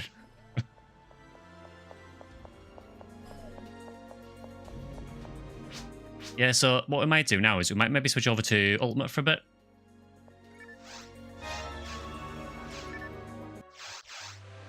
From East Anglia, best place I've visited was St David's Coast in Wales. I've never been to Wales. Well, I think I went to Wales when I was like 2 or 3 years old. Obviously, I don't remember any of it. I should probably go back at some point because it does look beautiful there. Thanks for the game. Been recommending your channel to the guy who got you back into PSO. Oh, cheers for that. Yeah, someone has to make content for PSO, so I thought it may as well be me. Yeah, so what I'll do is I'll go and switch over to one of my ultimate characters. Is the consensus that we're doing Red Re-Rep 4 for Heaven Striker?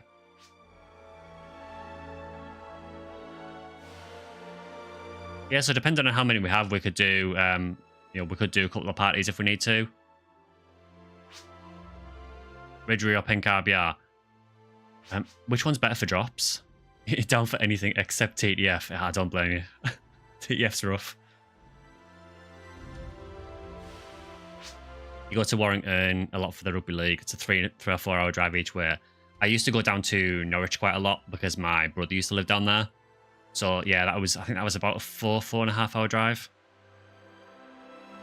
Which to anyone watching from America probably sounds like nothing. But in the UK, that's a lot.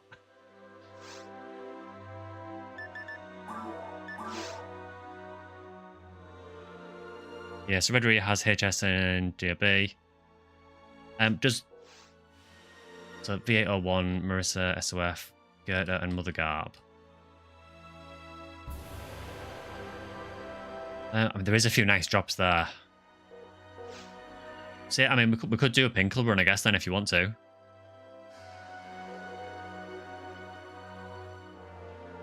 I'm seeing what classes are we short on at the minute. So we've got a couple of Rangers, a couple of Forces. So I can switch over to my Hunuel if you want and bring a Hunter. You in the Ephinea Discord, or do you have your own going on? Both. So I browse the Ephinea Discord. I don't tend to post on it that often, honestly. But I am on there. But I do have my own Discord as well. Base player, would you be able to just link the Discord again for us?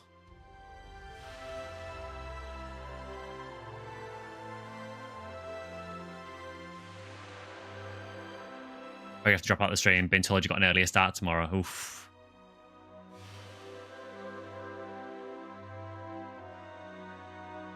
Cheers for that. Yeah, what I can do then is, if you want, I can just switch over to my Fornuel then if you just want some more nukes.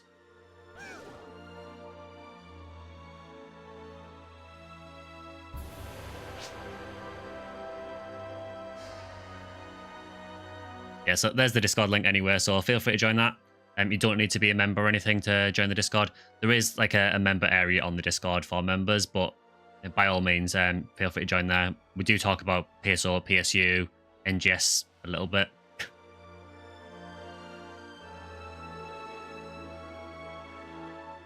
Yeah, so anyone who wants to join as well. So we are at 5 at the minute, but if anyone else wants to join, we could potentially do 2 different parties. Yeah, Fala fan, baby. Yeah, if you are enjoying the stream, just feel free to like, subscribe, or if you want to join as a member, really appreciated, but no pressure to do so. It is mostly PSO, to be fair. Even though I am an NGS official creator, 90% of the conversation is PSO. So I think what I'll do... I think Force might be the better player here, to be honest, so I'll go and get my Fornuel.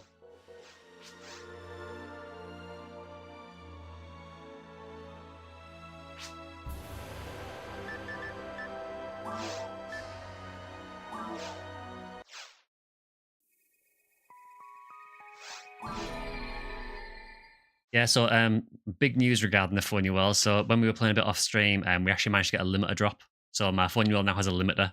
I am desperately trying to unseal.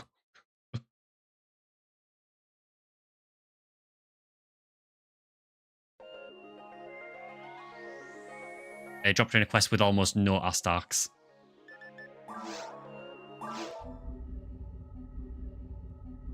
Also, somehow my force has got to over level 140, and I don't really know how that's happened.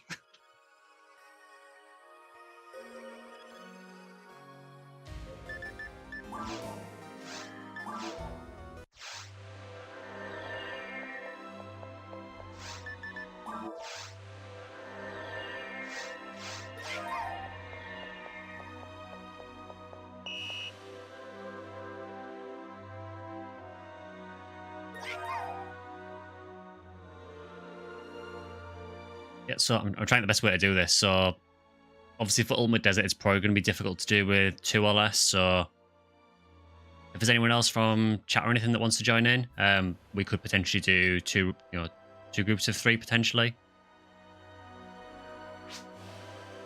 Thanks very much, Base Player. I hope it's not too rough getting up early tomorrow. This is probably the first time we saw players in any lobby or block that isn't US Block 1. Yeah, we've sort of commandeered this block. We tend to stream every Sunday, so we normally have a little hangout here now.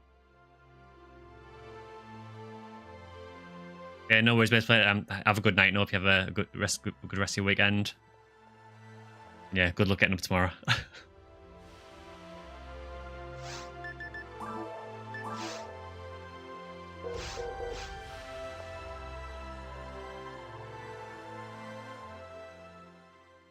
Yeah, so this lobby should be in pretty much every ship. So I think it's always lobby number 13. So it's based on the episode 3 Card Revolution lobby.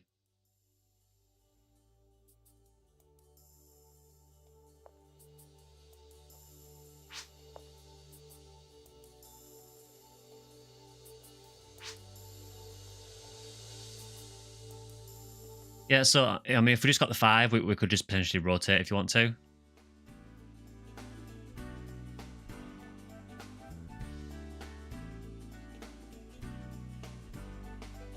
It's so easy to forget that episode 3 exists. Yeah, I think even Sega tried to sort of forget it existed. It's a shame because it's a really good game.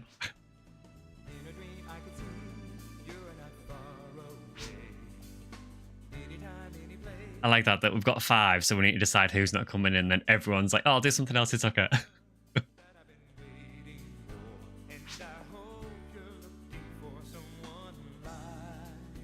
Yeah, so if you want to join the Ultimate Run, just join the Ultimate Run. If you want to do something else, that's fine.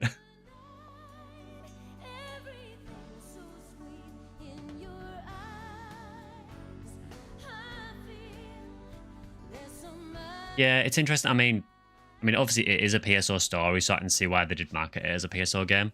It's just a really weird change in direction going from like a typical RPG to a card game. Oh, did you make it on Anguish level 1? It's already going to be hard enough. Like, yeah, probably don't need Anguish as well.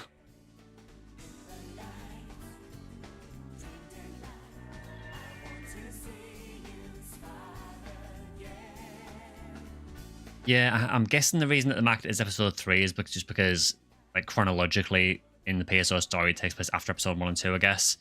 But oddly, it takes place before... So it takes place after episode 4 as well, I believe. So that then makes no sense.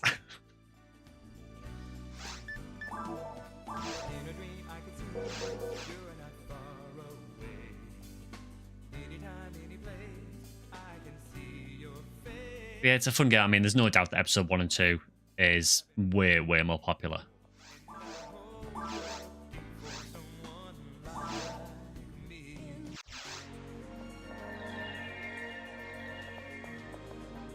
Alright, so who's going to get the 4th slot? To be fair, he never really tried to do anything with PSO story. Yes, I mean, PSO story is quite an interesting one. So it's one of these games where it doesn't really explain what's going on too much. You get like a very basic overview of what's going on. The rest of it is kind of up to you to figure out. You know, just through like things like the message capsules.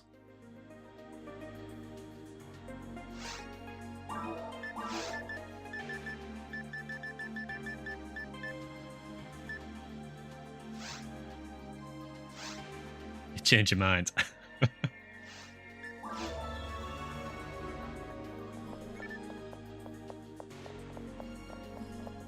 Yeah, Costa, I mean, honestly, the story is actually pretty simple. I am also going to be doing some lore videos as well for PSO, so if you are interested in things like the lore of PSO, then by all means, you know, watch those when I put the videos out.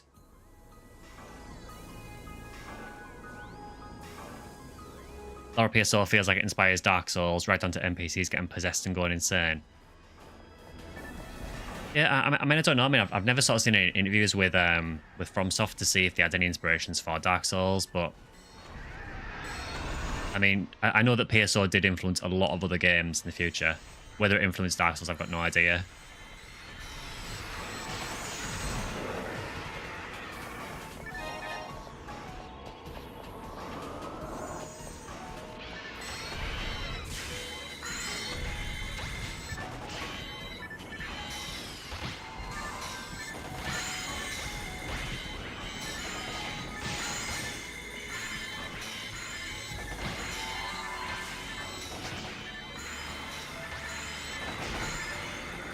Yeah, the episode 4 story is a bit different. I personally feel like the episode 4 story is definitely the weak point of PSO. But episode 1 and 2 story is really, really good. It's just one of these where it requires the player to sort of do a bit of searching, a bit of discovering for themselves.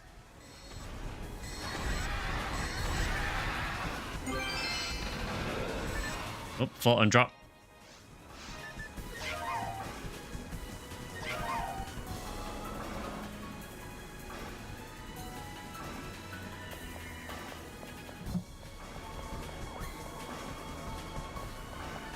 Yeah, so Monster Hunter, since you mentioned that, there has actually been interviews with the Monster Hunter team. They have confirmed that PSO was an inspiration for Monster Hunter, and that kind of Monster Hunter wouldn't have been possible without PSO. I think I mentioned this on stream before, but it's a really weird one, this. So basically, PSO kind of influenced Monster Hunter. And then when PSO 2 launched, PSO 2 was inspired by Monster Hunter.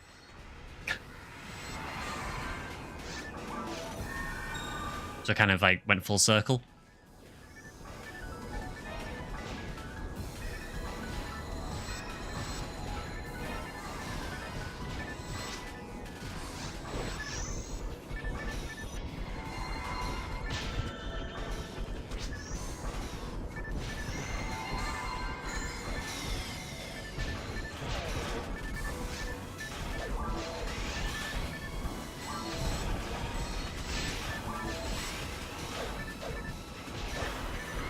Yeah, it's quite funny that basically one game inspired the other, and then it just went in reverse again. That does explain why I like Monster Hunter so much as well. We are probably going to play some Monster Hunter World on stream at some point. Just because I put far too many hours into Monster Hunter World.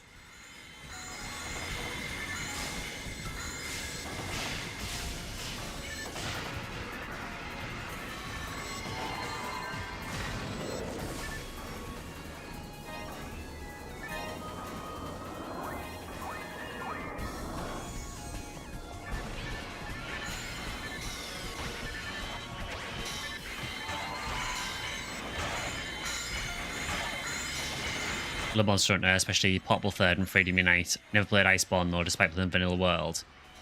So for me, I really, really like Iceborne. The only thing I don't like with Iceborne... Oops, Scribe just got a Mother Garb, very nice.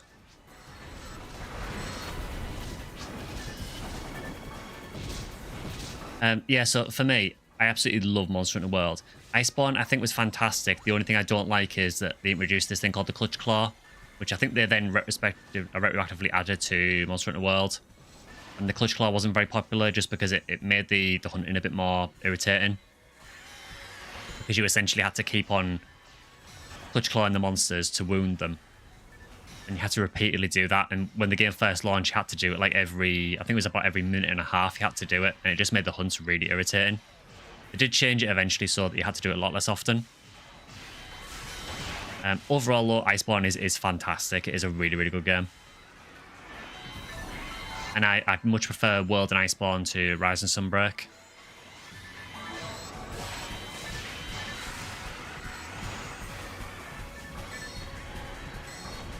Yeah, it was really, really annoying.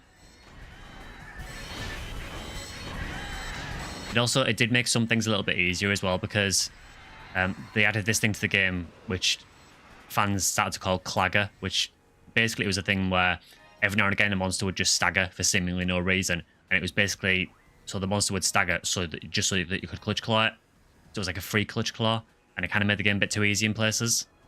Later on, though, they did go absolutely insane with the hunts and made some ridiculously hard ones for the end of the game, so it kind of balanced out, but it definitely wasn't a popular decision adding the clutch claw. But other than that, I think Iceborne is fantastic. For me, the base game world was just amazing.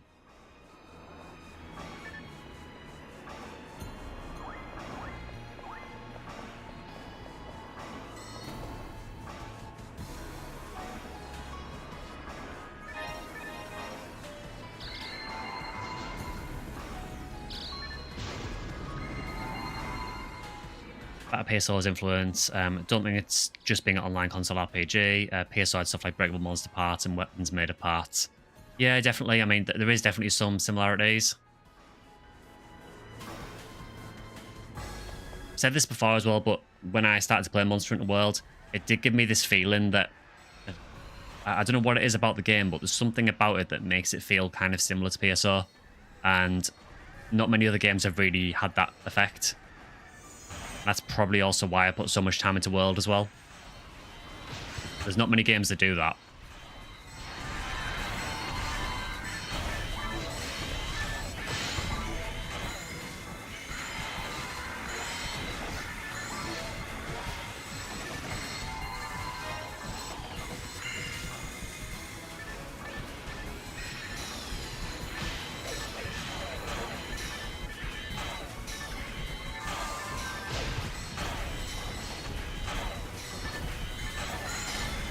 When your brother saw you playing Portable 3rd, he said that it seems a bit like PSO. There is definitely something, isn't there? Something very similar between Monster Hunter and PSO. I can never really put my finger on what it is exactly, but there's something there.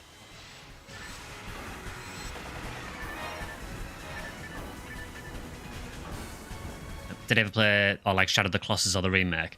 I never played the remake. I did play the original on PS2. I thought it was a really, really good game. Very strange game in that it essentially doesn't tell you anything to do with the story at all. And again, that kind of felt a bit PSO-y. And I will say that some of the Colossus were really, really irritating to fight. But overall, I thought it was a very, very good game.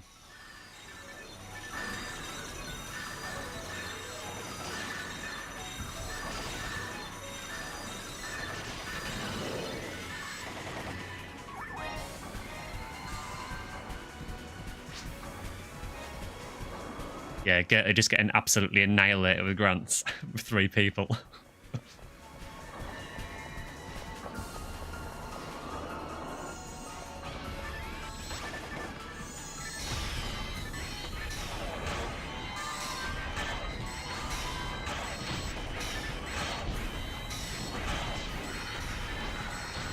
You say it's not as obvious. It's stuff like the lobbies you can go to, even if not as robust as PSOs. There's also the long hunt for rare stuff like weapons and armor. Yeah, there is that kind of huntathon vibe with Monster Hunter, I suppose. So, you know, from playing Iceborne, you know, needing to find mantles and things like that constantly, and you know, hunting the same thing a lot to get the part you need. So there is definitely that similarity.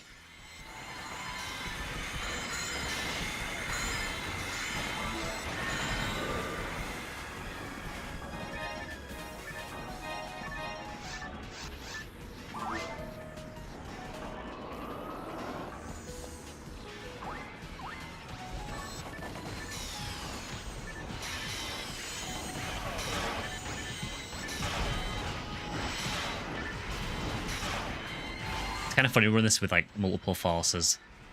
Force is so strong in episode 4.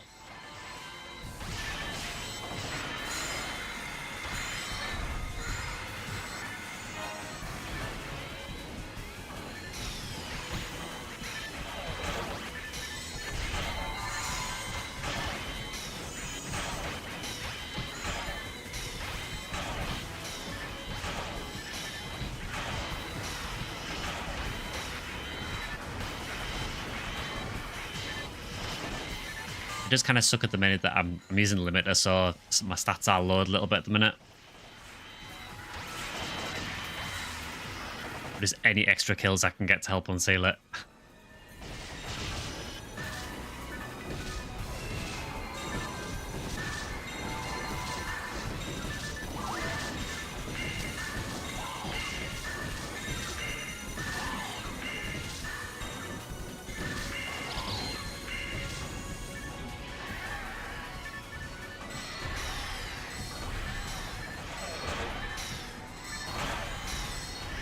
Kind of funny, it feels way easier actually doing ultimate with this full new world compared to running very hard with the ranger. I think a lot of it is just because my ranger is really undergeared at the minute or underleveled. Whereas my full new world's starting to get some pretty insane gear now.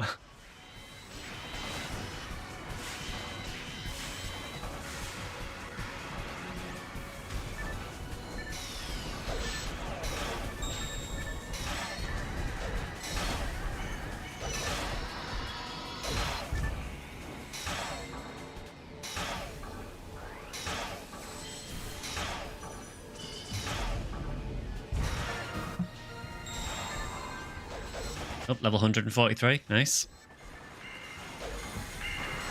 This experience must be insane. I haven't actually really been paying attention to it. How much am I actually getting? Well, it's over 900 experience for the lizards, and that wasn't with a kill.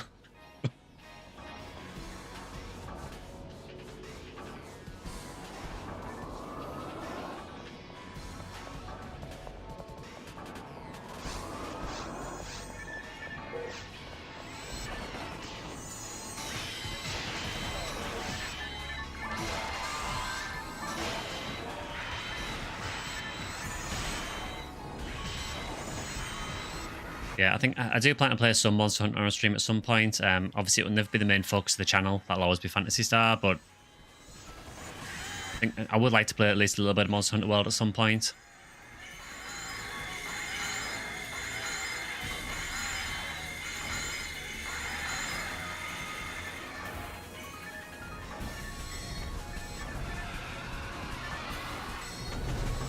So many nuances to this game that I've only just found out hundreds of hours. One being donating PB. Yeah, again, there is so much in PSO that the game just doesn't tell you at all. I mean, technically, I don't even think the game tells you about Photon Blast chains.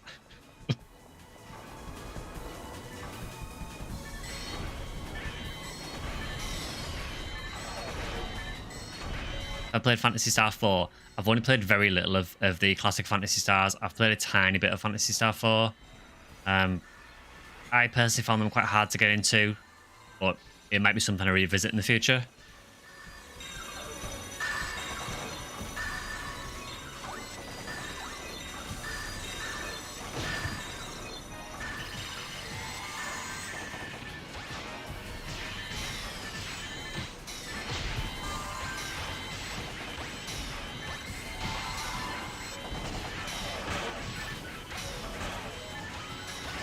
Yeah, I found them quite difficult, so I've tried to play all of the classic Phantasy Stars, well, all the main ones, so PS1, 2, 3, and 4. And all of them I found just quite difficult to get into. I don't know if it's just because of the age of the game, and I just find them quite difficult to approach now, but for some reason I could just never really get into them.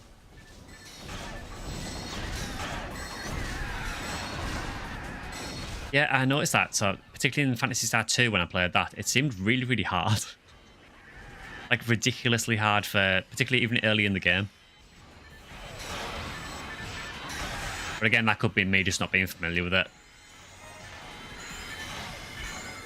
I would like to go back and look at them again at some point just to see if I did judge them too harshly, but I just found them quite hard to approach, really.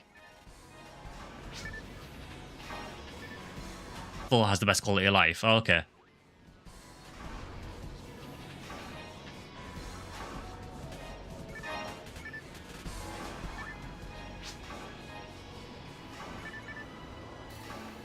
Another similarity between it and PSO is how the community will go out of their way to resurrect servers for every single Monster Hunter you can think of. Yeah, speaking of Monster Hunter servers, the 3DS and Wii U servers went down recently, didn't they? For, I think, was it 3U and 4 and 4U possibly? And Generations, I think, as well, actually. So I'm going to assume that someone's probably already got private servers going for that. If not, it'll be coming soon, I imagine.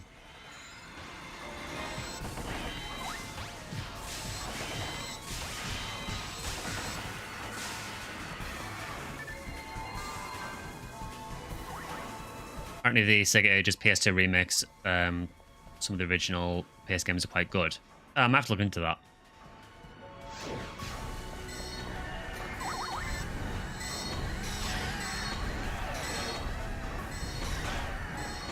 Yeah, I've heard of that, Costa. I suppose that is another way of playing them online potentially now.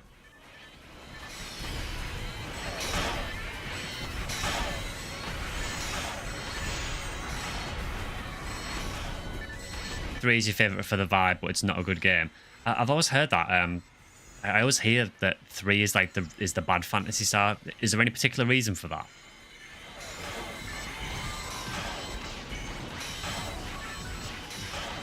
They just brought back online for Monster Hunter to try. I think it's always going to be the case. If you've got a game that people absolutely love, if they can resurrect it in some way, they go, no, I mean, look at PSO.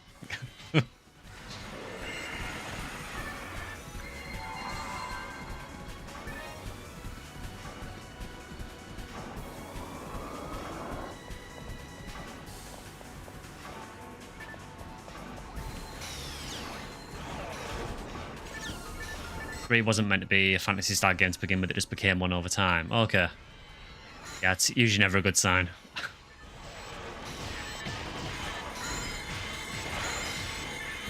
It was unfinished. Sonic was getting pushed out the door at the same time and it got rushed. Ah, okay.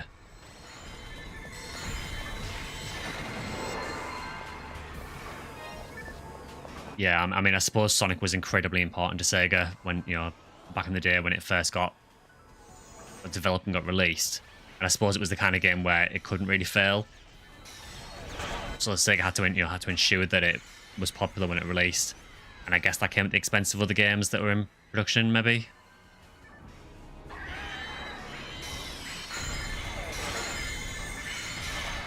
Great ideas, but very hollow overall. Okay.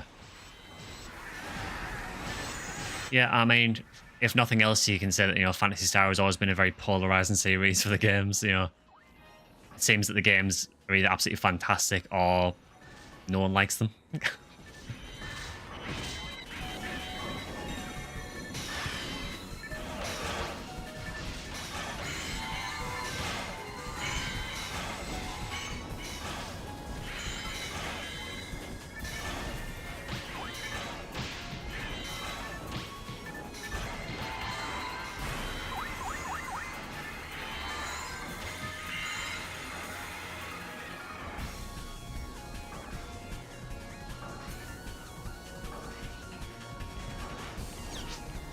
Oh, you didn't get an officially translated version of PSO? Oh, that sucks.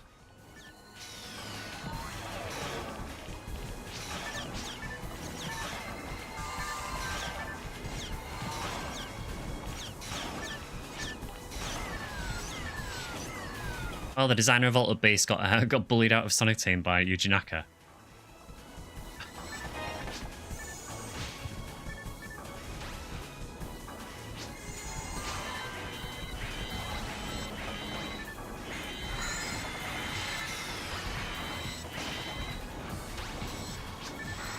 Yeah, I can imagine that being quite rare, actually. I suppose the main languages they were translated into was probably...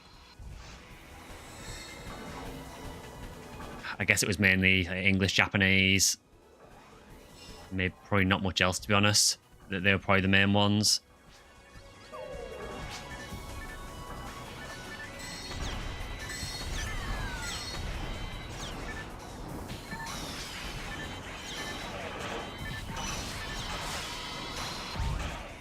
I'll boost that as well. Yeah, Naka watching your stream from prison doing words. Yeah, because he's kind of is he actually in prison or is he on like house arrest or something? But I know he was done, wasn't he, for like insider trading?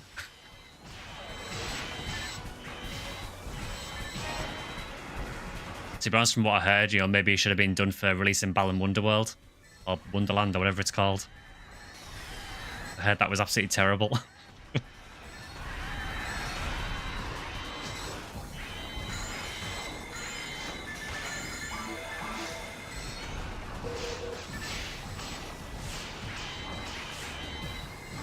Yeah, definitely a fall from grace for him, for sure.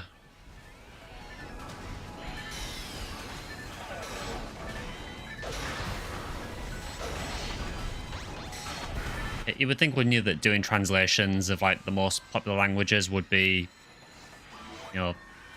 fairly obvious thing to do. It really surprised me that in this day and age that we just don't get more languages translated.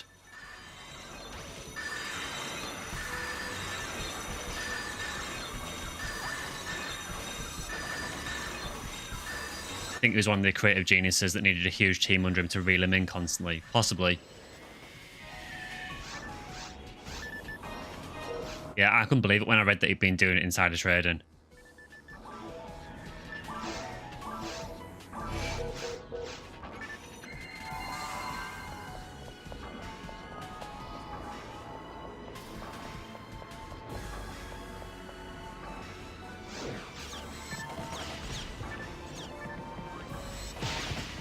That's actually a really nasty spawn, that.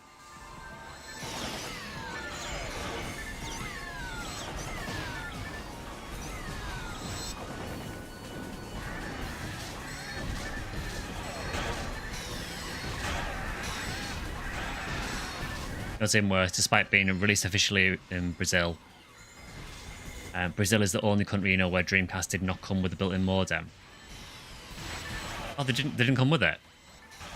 That really sucks.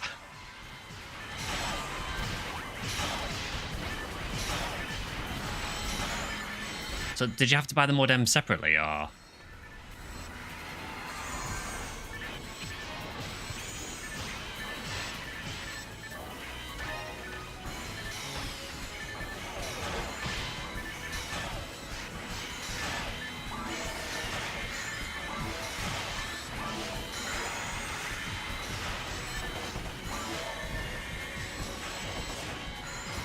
Probably. Yeah, that's really odd that they just changed it for the Brazil.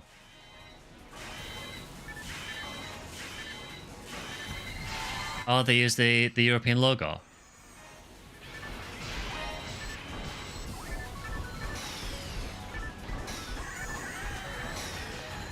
Yeah, because that's another weird thing about the Dreamcast, isn't it? That for some reason the logo is a different colour depending on where it's from. Like I know on mine, I'm pretty sure it's blue. Yeah, it's blue. I had to check that. I think it's the American ones, isn't it? That are orange instead, or orangey red. I don't know why it's different for different countries. It just makes no sense why they would change the colour of the logo. Maybe there was a reason for it, I don't know.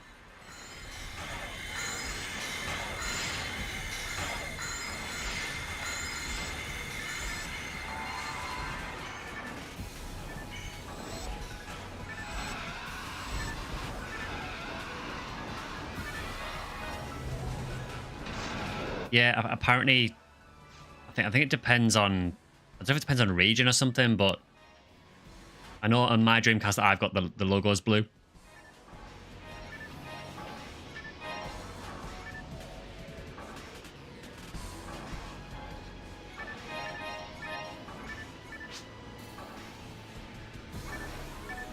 Yeah, that wasn't too bad. Honestly, running that with a force. I think once you've gellined everything, it just neuters a lot of the enemies. Yeah, the experience is incredible here during Experience Week. It's stupid how much you get.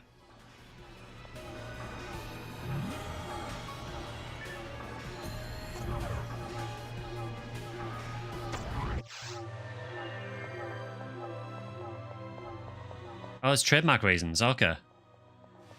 Yeah, I'm honestly not sure. I've never really looked into it. I knew there was a difference between the different regions with the colour, but I didn't know what the reason was.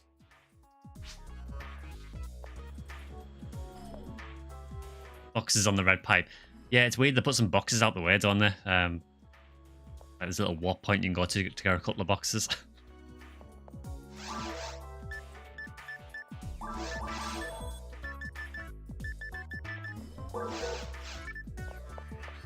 It's red in Japan, orange in NA, and blue for Europe. Okay.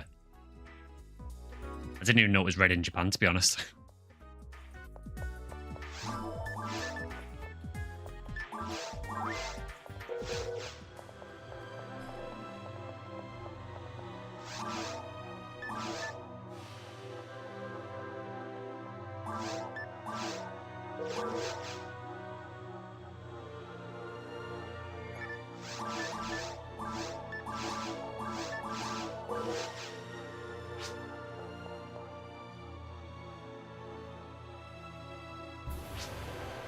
It wouldn't make much difference if it came with a modem. When you got yours, the servers were already shut down. Ah, it's a shame. I know there's obviously private servers now, but yeah, I'd imagine back in the day there probably wasn't really many options.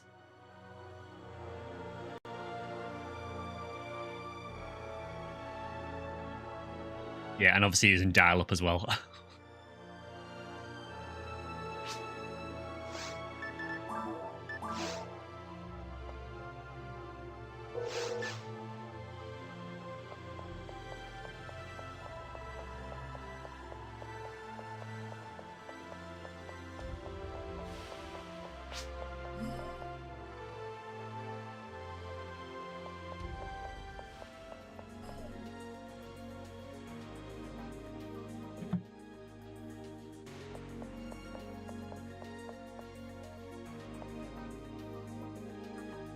You only had one VMU. Oof.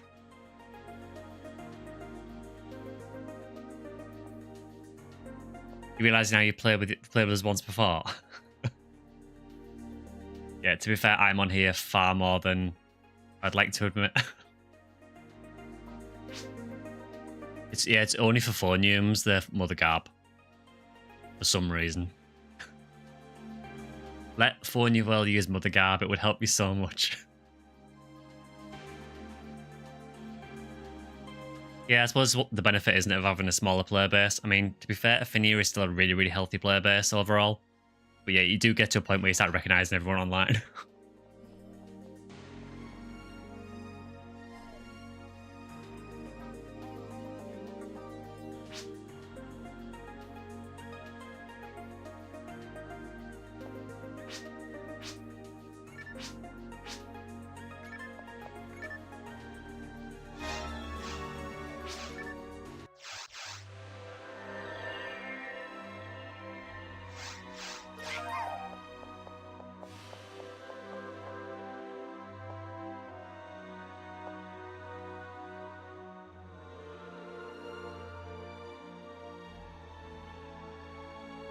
You had to wait until you discovered Blue Burst's existence before you got to play PSO. To be fair, Blue Burst probably the best way of playing it now, I guess.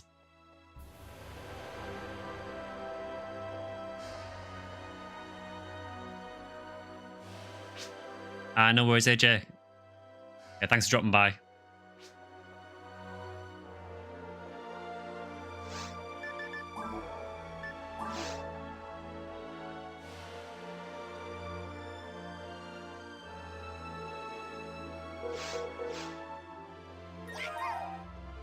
Yeah, so I can make if you want. You want to do max attack or you want to do the RBR quest again? Heaven Striker with 70 hit will drop, if only.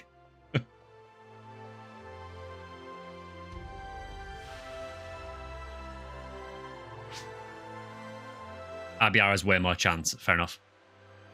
Yeah, I'll set a game up then, so if you want to look for Heaven Striker, by all means join.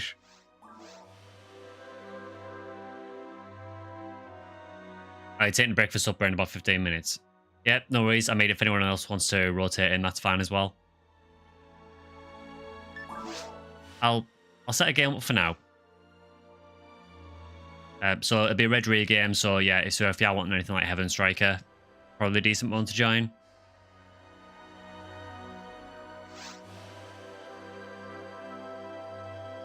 You have to leave now, but you try and come back later in the stream. I don't know how long it'll take for you to come back. No worries, thanks for dropping by. Yeah, I'll probably streaming for about another hour or so, I think.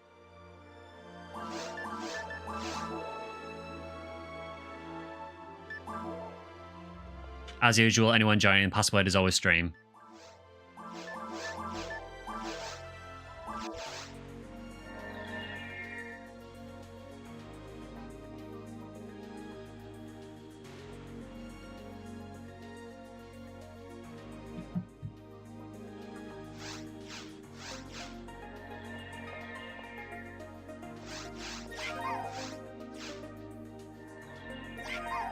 Alright, nice. Got another full party.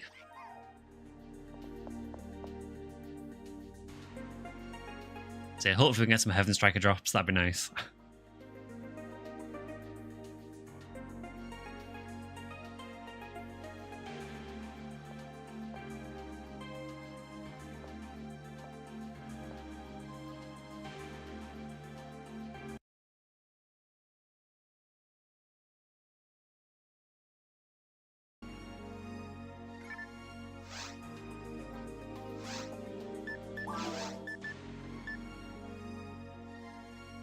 pretty sure it's sweep up 12.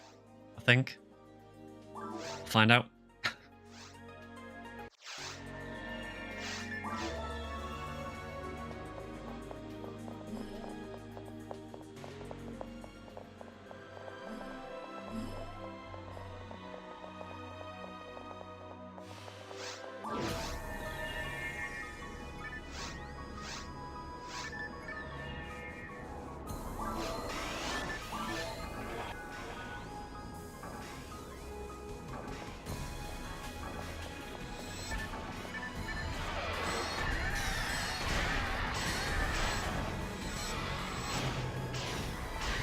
So it serves a few purposes doing this. So it is obviously insane experience because of the experience week, but it's really good for hunting rares as well at the moment because it's on the RBR rotation as well.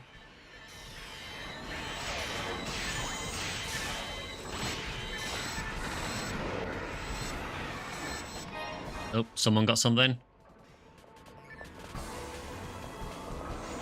Ah, just a red ring. We'll get one day on stream.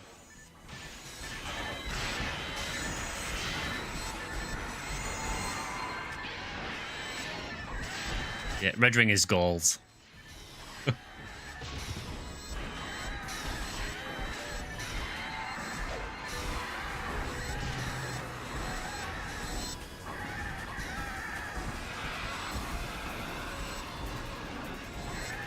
It's like 1100 experience for the lizards if you kill them. That's just stupid.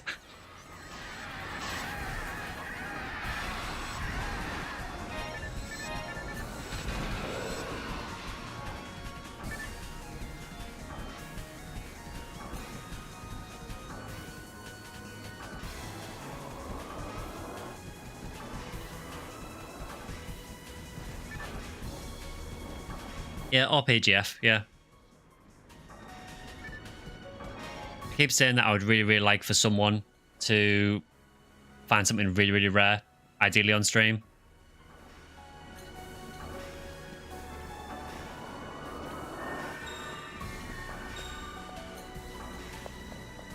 Yeah, one day we're going to have like a sealed J sword or a Psycho 1 drop on stream. It's going to happen.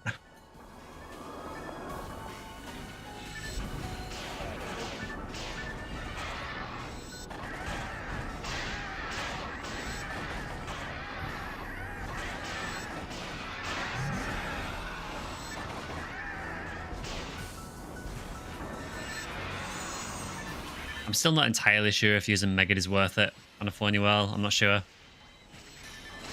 It's just so unreliable. Certain enemies like the lizards, you can kind of get away with using it, but even then, it's super unreliable to use.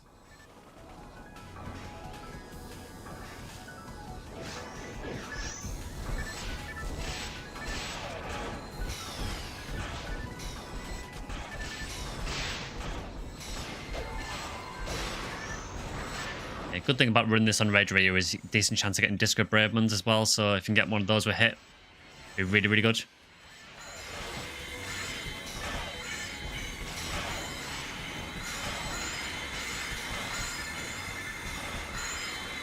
Got 1001 experience from a battle. Is that on is that Anguish 7, is it?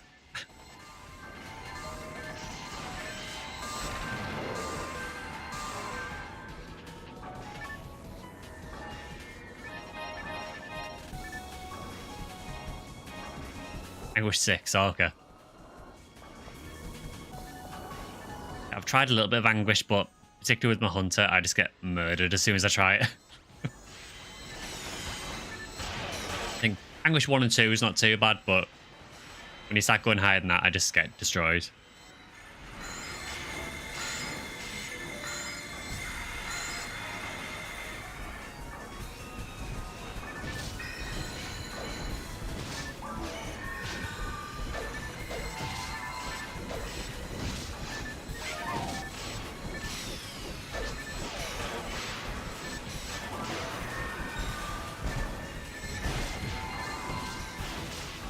Some really irritating combinations of enemies here. So you've got the Zoos diving constantly, and then the Marissa's trying to freeze you every 2 seconds.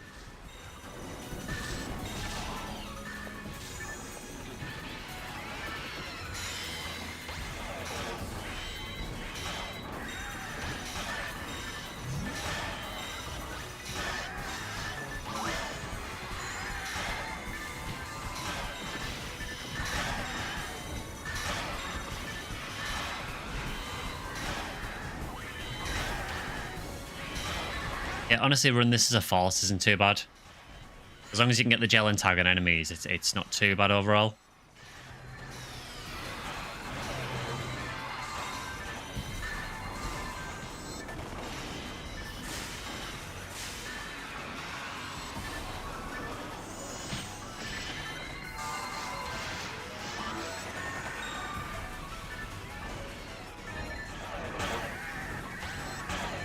You got the A6 Dragon in 2 minutes 48. Nice. Are you trying to just clear the Dragon on as high anguish level as you can? Is that the goal?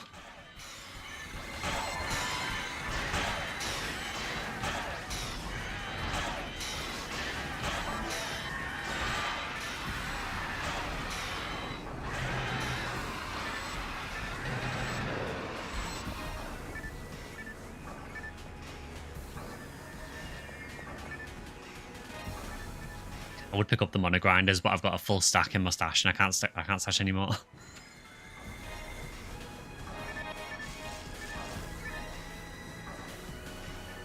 A6 solo seems to be what you can handle.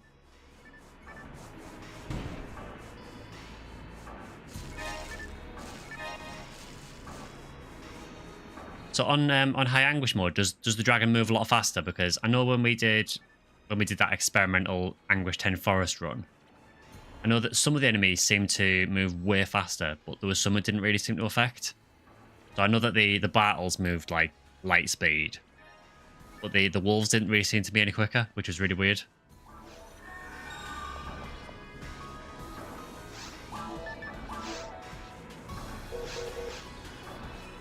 Anguish goes up to 10 as far as I know.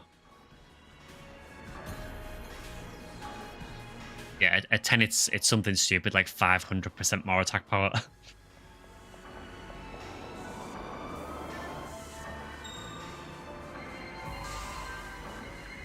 find the dragon speed to be fine. Yeah, I wonder if it only affects certain enemies then. I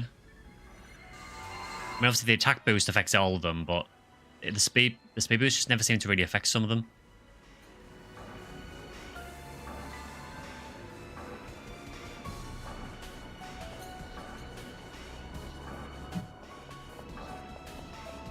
The real scary thing would be if Anguish 10 Ob Lily started to move. I'll give you nightmares.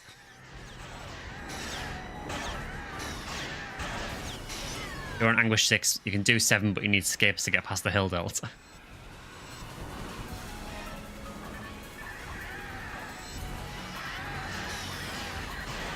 Yeah, for me, I'm not really too concerned about running Anguish at the moment. Maybe once my Uniworld's much higher level, maybe I can try it a bit, but at the moment it just feels like more hassle than it's worth for her.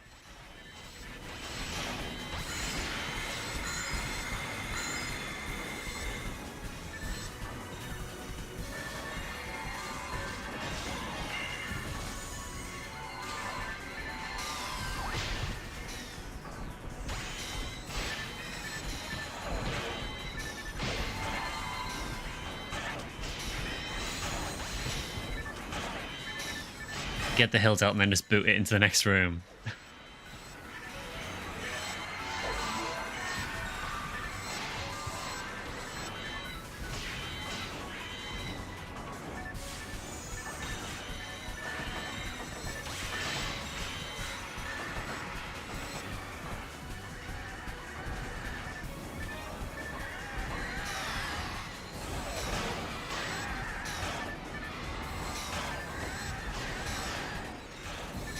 Oh, you got it before it dived. What happens if it dives in Anguish? When it burrows across the arena, does it burrow faster as well?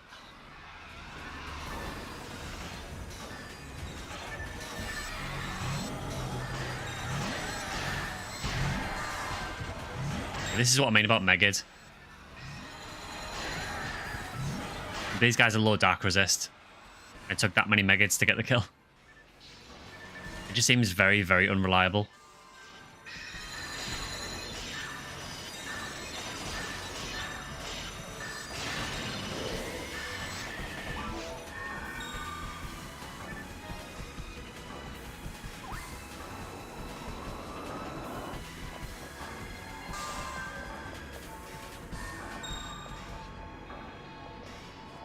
Need level 30.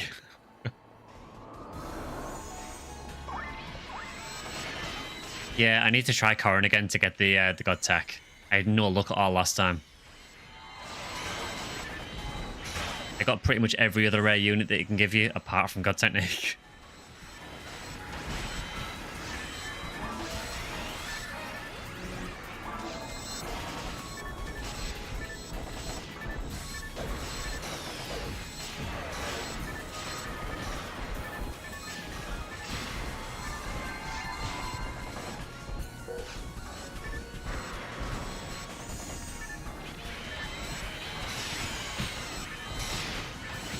Yeah, I think last time I spent, it was about 400,000, I think, trying to get it.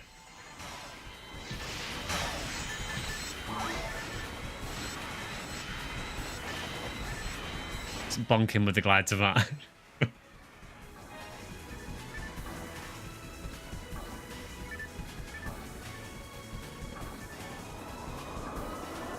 Yeah, it's strange because when I went to him to try and get 3 seals, I got 3 seals really quickly. And now I'm paying for that because I just can't get anything else from him.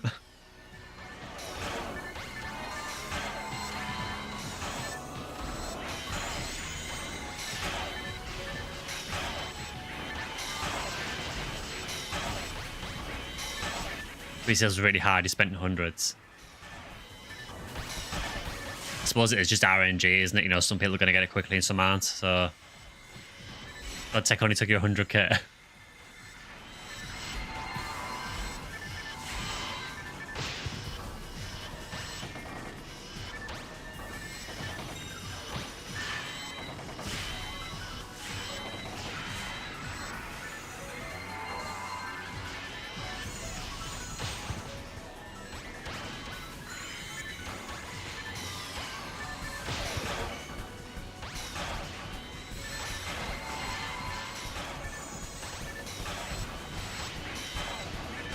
I really hate these Goron detonators. They're really irritating to deal with sometimes when they just constantly teleport.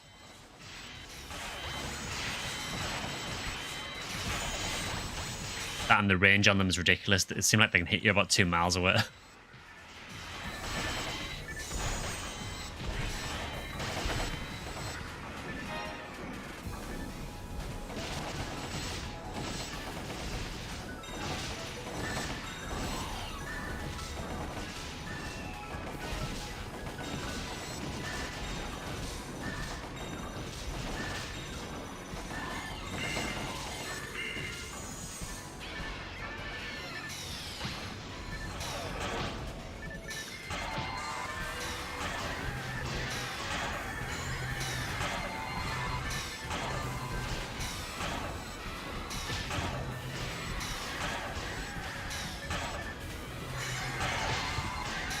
Yeah, so obviously, I know Mother Garb Plus is obviously way better than the regular Mother Garb. I think Mother Garb's still really decent armor though, just for the time being until you can get a plus.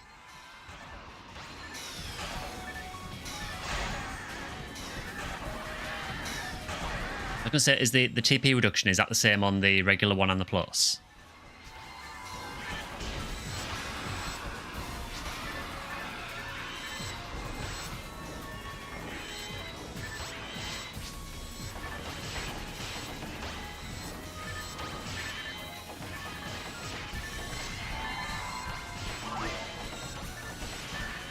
Same TP reduction, okay.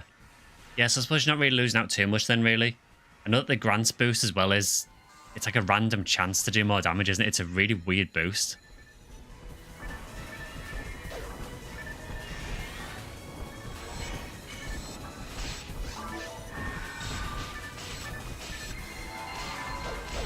Gonna keep the AMA going.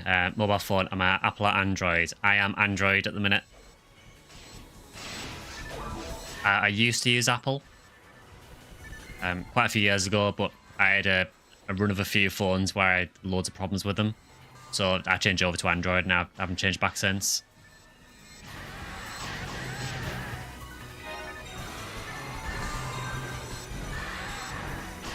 I use it's like a Pixel, I think it's a Pixel 6 at the minute. It's okay, but it in it itself is quite buggy as well. So I don't know if I'd go for a Pixel again. I'm not sure.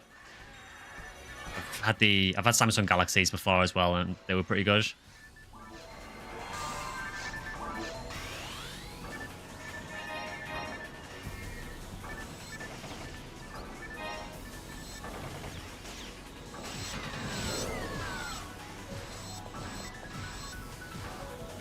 Yeah, Drac, I suppose for the Mother Guard, really, the main benefit, to me at least, seems like it's the TP reduction. So to me, you've got the main benefit of it there with the regular version. I suppose the only real benefit is that you are getting the extra stats as well on the Mother Guard Plus. Because as nice as the Grants boost is, with it being a random chance, it's not really something you can rely on. I do wonder why they decided to make it like that, like a random chance to effectively crit with Grants. Whereas everything else that boosts text in the game just boosts them.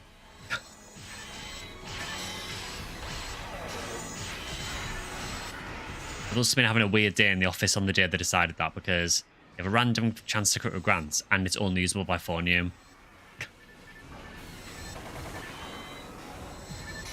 It still makes me mad that Phonium can't use that armor. It would be so useful if I could.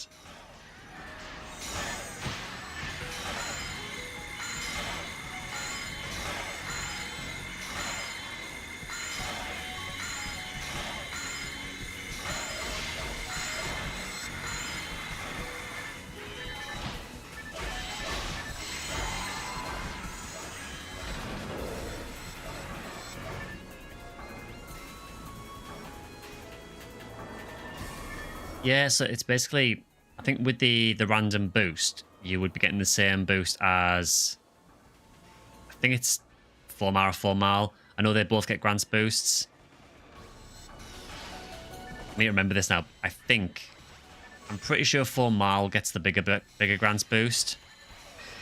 But yeah, you're essentially getting a random chance to get that boost. It just seems like a really, really weird, decision to go with that route, where everything else that boosts text in the game just boosts them all the time.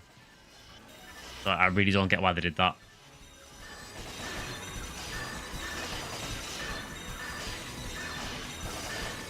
Excalibur Gaming from Scribe. I think basically like any class can get a really good use out of Excalibur. It's kind of funny actually, because I feel that Hunters are actually one of the classes that benefit from it least. I think for me it's probably best used as a ranger weapon. It's a really good like lizard whacker for Ep4. It is really good on Hunters obviously, but the only downside is because it hits up to 3 targets, you get a lot of situations where there's just too many enemies for Excalibur to deal with. Whereas then Hunter can obviously use things like Zanba or 384 Flower Ones or something instead.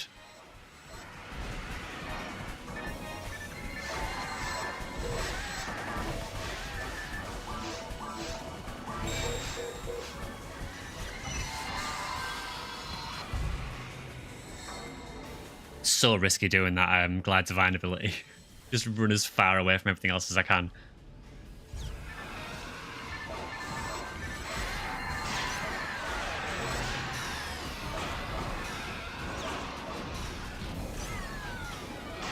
Dual envelope Slayer, but you need text for destroying enveloped. Yeah, it is good on Dual Air. I do wonder if a 384 Flowers or a Zamba, particular one with hit, would do any better, because you would hit more parts, but I think all of them would work really well on Dural.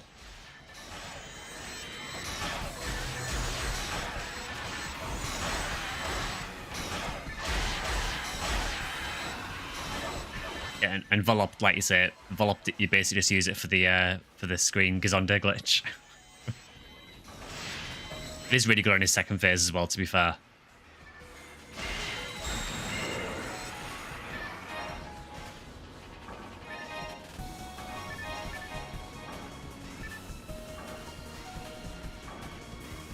Yeah, Excalibur's a really, really good weapon. Super, super strong.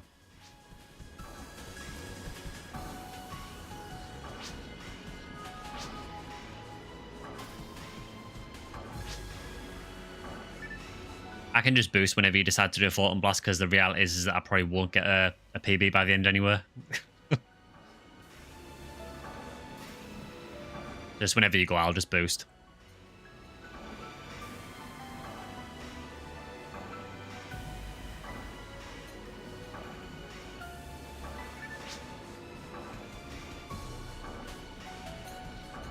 I can't remember if it gives you the same as... So if I use Myla and Eula, I don't think the boost gives you the same amount as that. It is a little bit less, I think.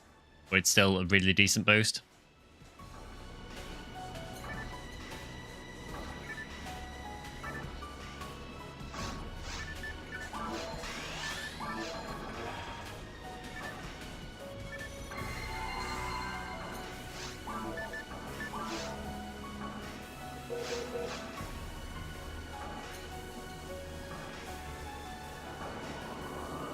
Oh, definitely, yeah. So, yeah, because Draken said just there, so because you are only donating 30 PB, it's never going to be as much as a full 100% Photon Blast. I kind of feel like you should be able to donate more than 30 PB, really. But... Hi, DM, you okay? I do use the item reader, yeah, so it's basically hidden behind where my camera is. So if I remove my camera briefly, you can see it there, just in the bottom right-hand corner. So I just think it makes it a bit neater, so it's not in the way of people on stream.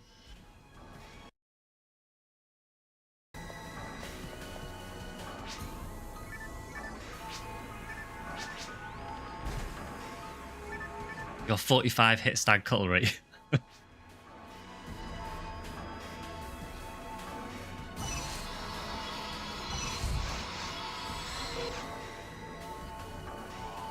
Yeah, I just think it makes it a bit neater for the stream because obviously you've got a bit of the screen taken up with the chat as well. So I didn't want things all over the place. So I just thought it's probably best to have the item reader on the bottom right so I can see it, but so it's not blocking your screen. To be honest as well, with how small the text is in the item reader, it'd probably be quite hard to read on stream anywhere. It is a really, really useful addition though.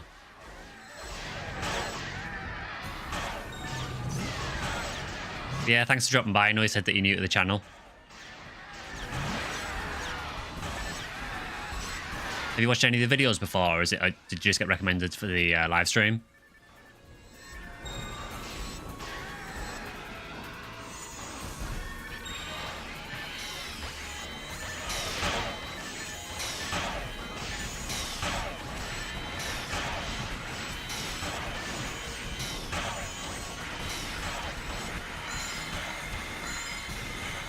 Cool to see someone stream this game.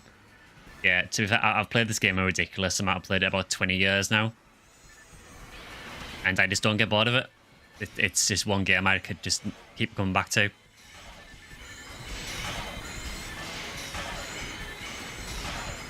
Which unfortunately is more than I can say for PSO to NGS at the minute. NGS is a bit rough going at the moment. Came back from almost a half a decade hiatus. Oh, welcome back.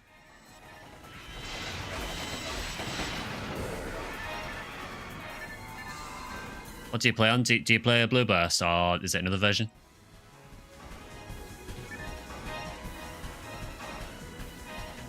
Very active on the Discord server. Oh, cool. So I'm guessing either Ephinea or Ultima. Ephinea. Ah, cool. Yeah, same servers here. I really like Ephinea. I think it's... For someone who played the original Sega servers, to me, it feels the most similar. I don't really see myself changing servers at all, so I really enjoy it here. The community seems really good as well.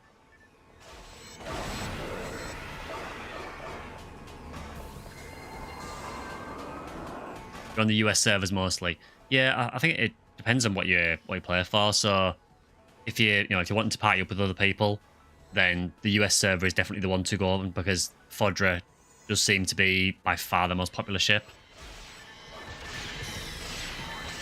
For me, I tend to solo a lot when I'm off stream, so I just tend to play on the European ship a lot because it's low ping for me.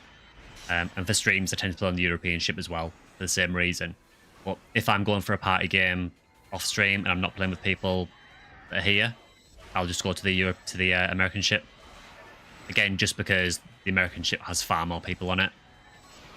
Particularly if you're wanting to trade or anything as well. The American ship's really active for trading as well. Oh, event egg.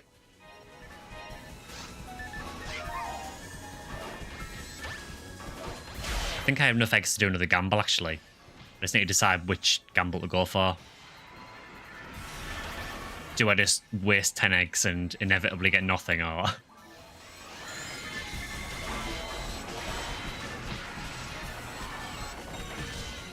Yeah, the addiction is real. Yeah, once it hits hard. 10% egg roll, let's go.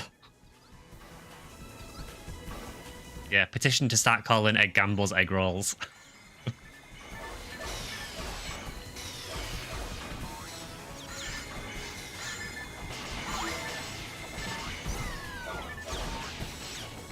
Why is it a trade for PDs, but that's no fun? Yeah, I mean, why would you do that? I mean,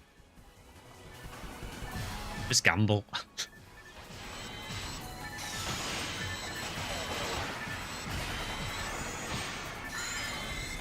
Disclaimer, I do not recommend gambling for anything other than PSO eggs.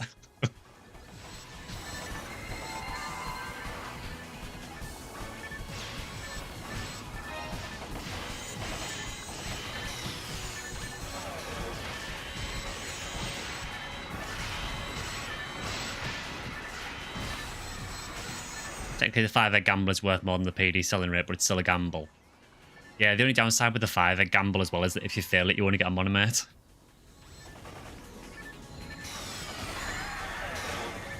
Problem is that the lure of the 10-egg gamble is really, really high. When you've got things like Swordsman's Law and V101 in it.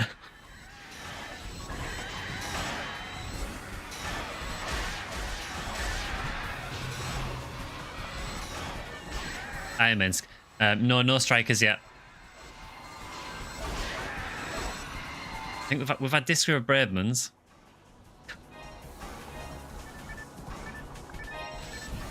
Oh, another rare slime. Again, it's not rare enemy week, so all the rare enemies come out. Oh, it's actually quite a nice drop, actually. That is a Flamberge.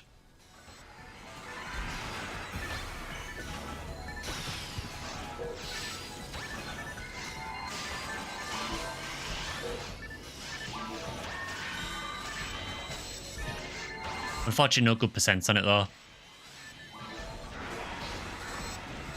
Yeah, it was a Disco Braven with no hit. Hi, Costa, welcome back.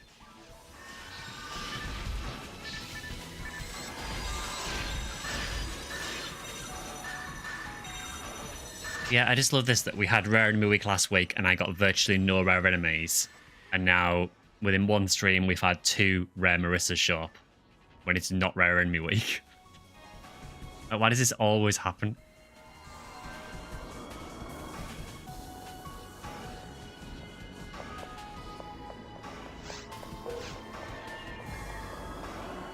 Yeah, so we're just doing a bit of ultimate, honestly, mainly for the experience at the minute, but there is obviously the chance of Heaven Striker as well. This quest does have quite a lot of Pyrogorons in it.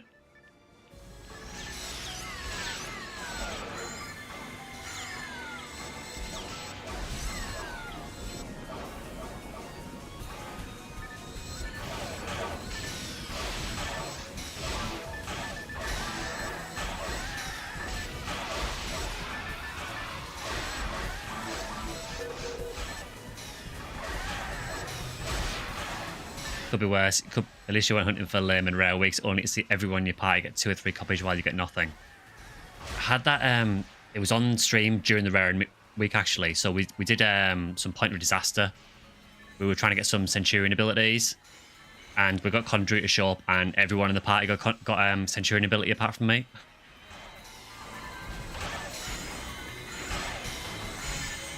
I ended up just giving in and doing Dangerous Deal 2 and getting it that way.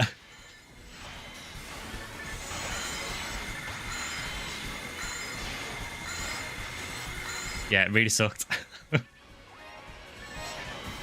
To be like the one person in the party that doesn't get the rare drop, it's like, oh. Oh, you didn't get one either, Minsk. So I must have just been 2 drops then, I'm guessing. I know Drac got one, and I think Zale got one as well. I think it was Zale.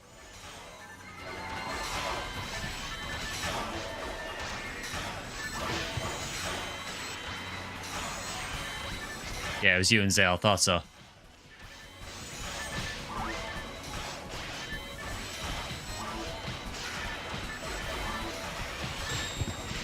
But these do not want to let me do Shifter and Dayband.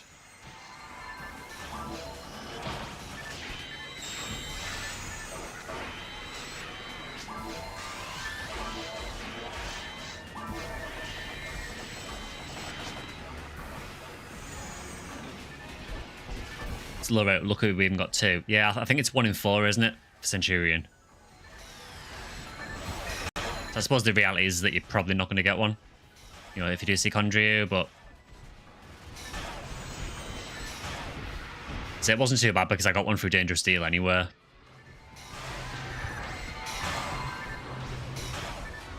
PSO never leaves. It's like a void, fills a void. It does. I mean, I dread to think how many hours I've put into PSO over the years, and I still just don't get bored of it.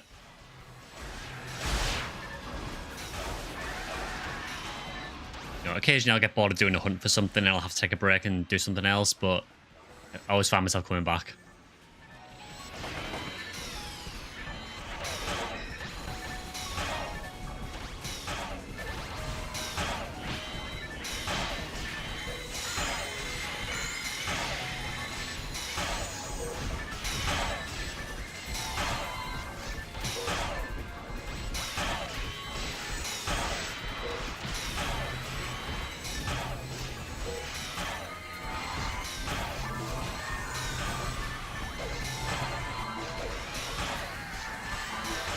This is a really annoying spawn.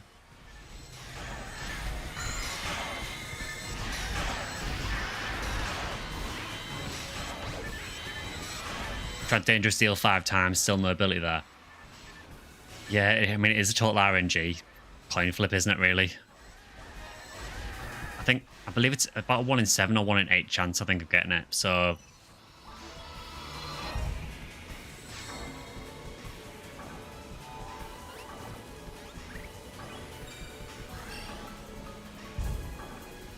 What else could motivate you to put up with a Japanese capture or registering for JP PSO 2?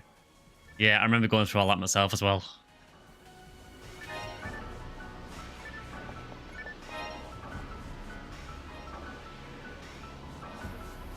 $413 hours on yesterday and 168 on this install. I reckon if I had to guess, I think across the Sega servers, GameCube and Blueburst, I probably played, it must be 2,000 to 3,000 hours easily, I'm thinking. And then on Ephinea, I think I'm up to about maybe about 600 or 700 overall, possibly. In fact, no, it's probably a little bit lower than on Ephinea. Maybe around 400 or so, possibly. Admittedly, a lot of that is probably idling in the lobby.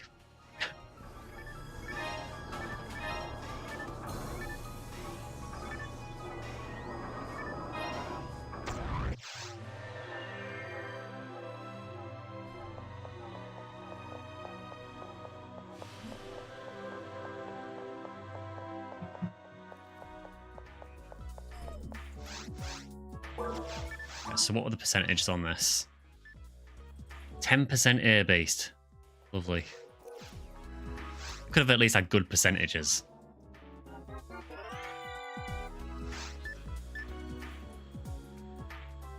It's quite a cool looking weapon flambeau. It's just a shame it's not better. It's really, really strong and it has a spirit special, but it's just completely outclassed by Excalibur.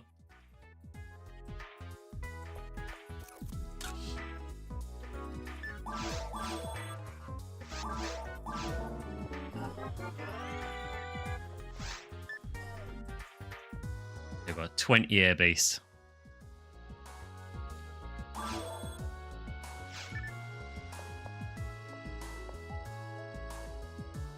Yeah, I think the percentages have a chance to be better done than Anguish. It just depends on whether you can deal with Anguish, I suppose.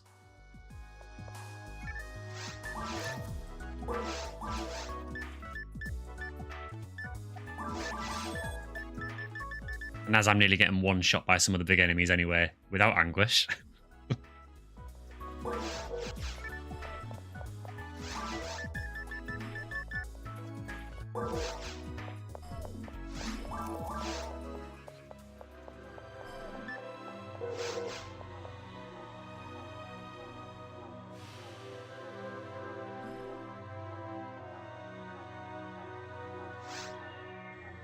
Anguish 2 puts SU12 the optimal patterns for commons. Oh, cool.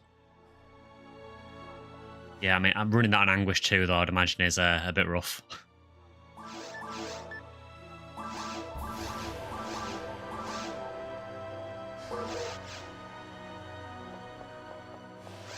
Rares use the same pattern regardless, okay.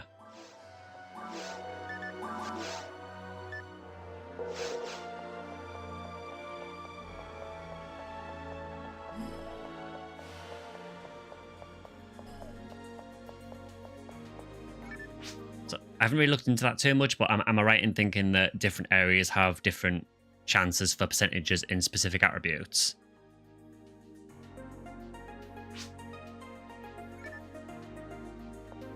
It's not really something I've ever looked into before, to be honest.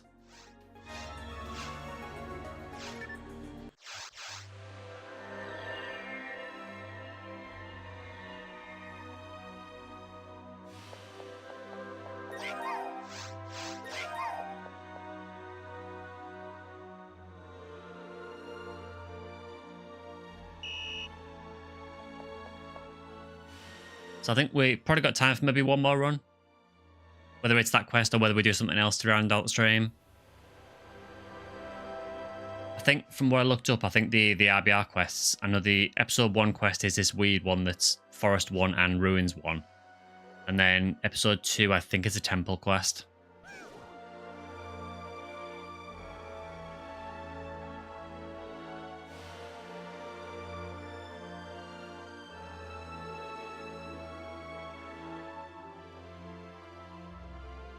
Yes, yeah, the chance for hit's a little bit higher in Ultimate, isn't it?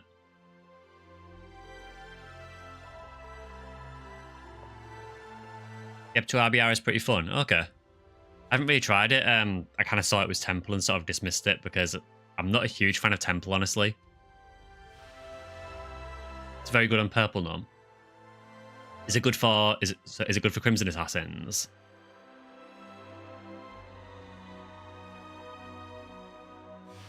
Yeah, I suppose we've got 6 people, haven't we? So we could run 2 parties of 3.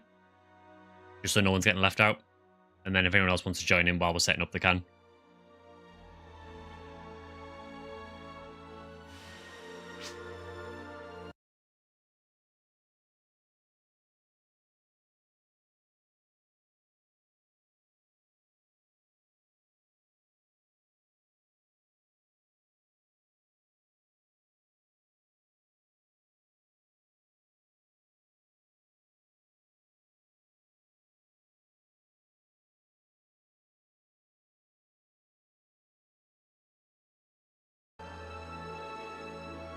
Yeah, so and say so Draken asked, what is your favourite class or type ever, as in any Fantasy Star?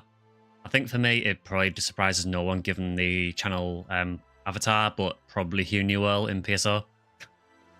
I love how versatile the class is. For me, I've always just loved how easy it is to solo with the Hugh Newell, how versatile it is, just being able to debuff enemies, you know, buff yourself. I just find it a very easy class to play in general. And in the context of a party, I like it as a kind of a backup force almost. So if you don't have a force, you can use that as a little backup class.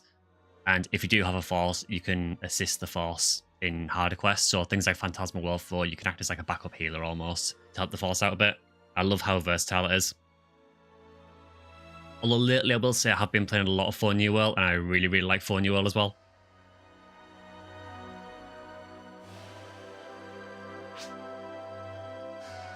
Run 2 pink Ep4. Yeah, sounds good to me. Yeah, so I suppose if we try and make it so there's at least 1 force in each game and at least 1 ranger in each game, it should be easy given that we're all forces and rangers.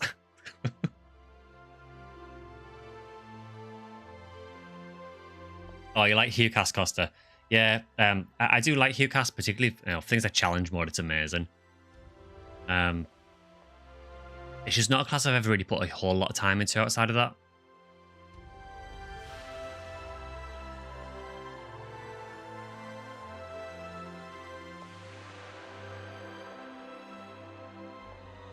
Yeah, sure. So we could do. Do you want to do 1 pink and 1 red Rhea then? And I can set the second game up if you want red Rhea.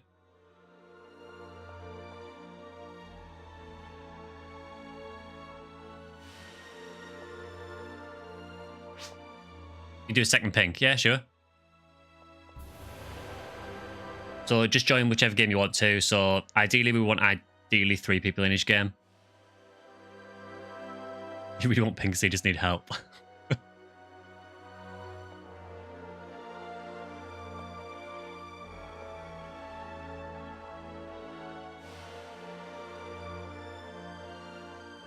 Crimson's dropped Yaz 9k on purple and Heart of Suppressed Gun from Deldays. Oh, cool. I'm actually leveling a purple number at the minute, so my rare Marl I was playing at the beginning of the stream is purple because I wanted to spend the rest of her life hunting Psycho Bond. Let's see, so who we got? So we've got 4 Mar, rare Mar. We've got 4 Neum, rare Marl. Yeah, so we'll be at 3 out of 4 on both parties, so both parties will have a slot. So I will go in, let's see, 173, 127. Yeah, so I'll go in there.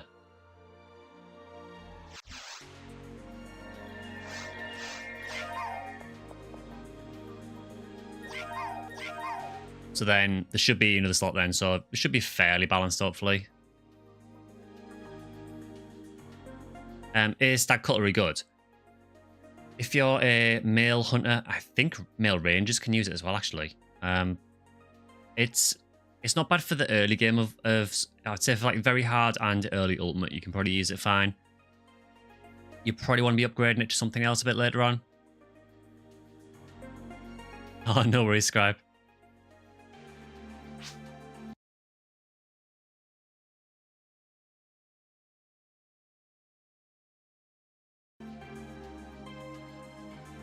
Yeah, so we're at 3 out of 4, so anyone else wants to join in, last call.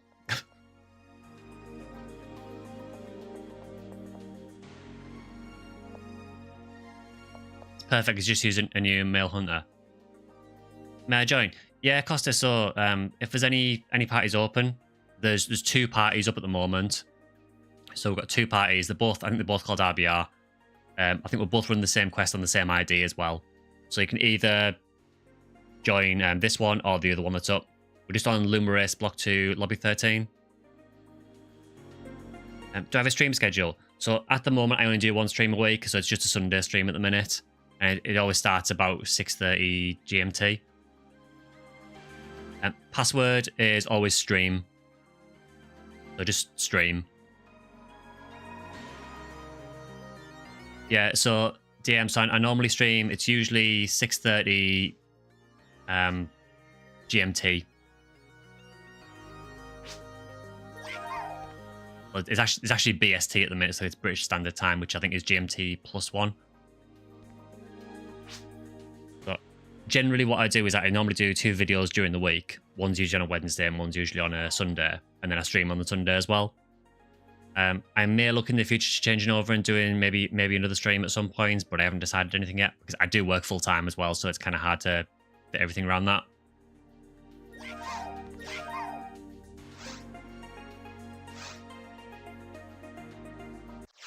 Yep, so like Draken's saying there, so the other party's got 3 out of 4, so if anyone else wants to join them, just be quick before the start.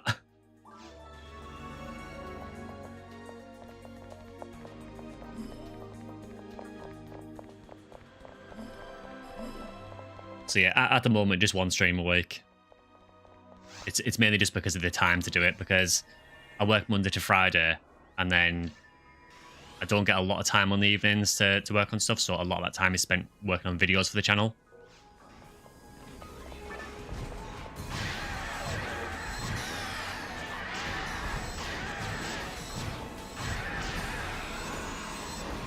Oh, nice Zamba.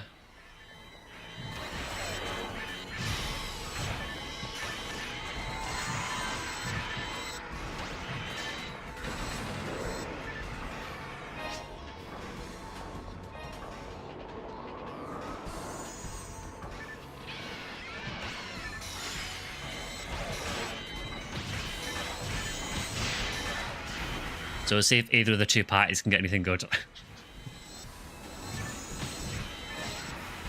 Well, we've started out with a photon drop, so...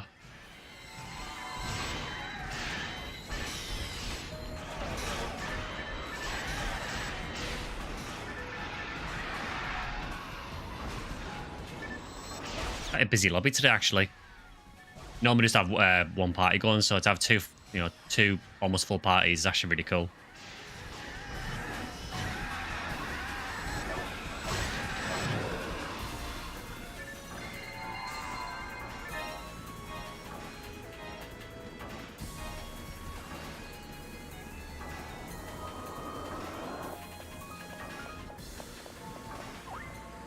But yeah, DM, I'm generally online on Ephinea quite a lot as well. So if you ever see me online as well and you want to play, just asking if I'm free. I'm more than down to play with people as well.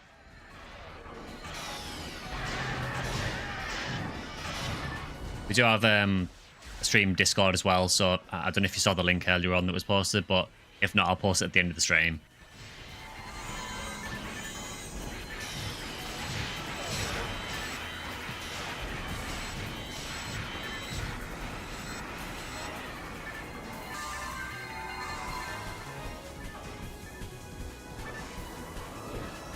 I still feel like I should be able to just nuke these from the other side.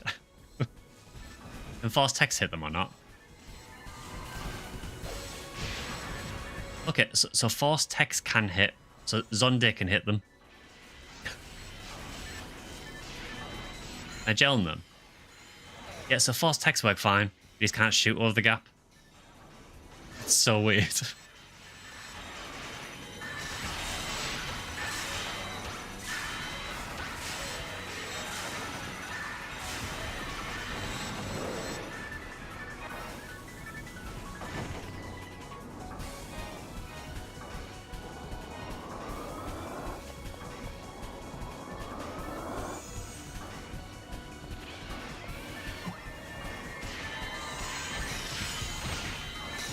It's actually not a bad quest, this, for RBR, to be honest. Really decent enemy count.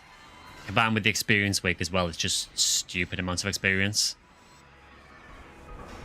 But it seems quite good for hunting most things in desert, honestly. I mean, there's not a massive amount of zoos in it, but there's enough to hunt them. Seems like quite a lot of Marissas, tons of Gorons, so I think if you are hunting anything in desert, it is probably a really good one to hunt.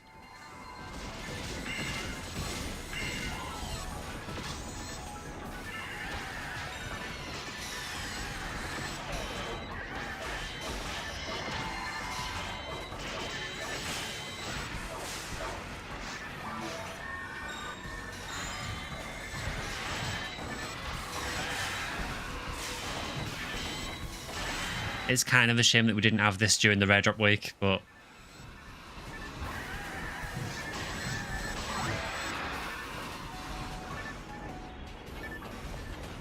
at some point on stream as well, I would really like to do some of the tower quests, particularly the harder ones like Phantasma World 4. It's just finding people who actually are okay with losing all the synchro on the mag.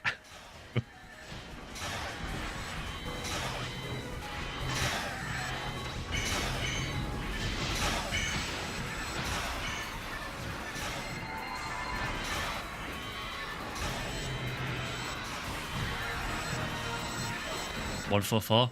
Leveling so fast on this phone, well. It's ridiculous, the experience here.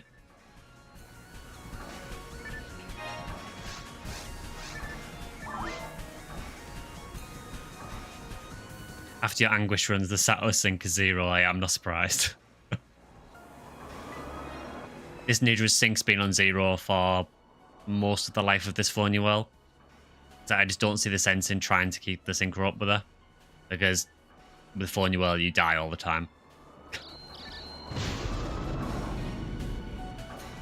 That was quite well timed.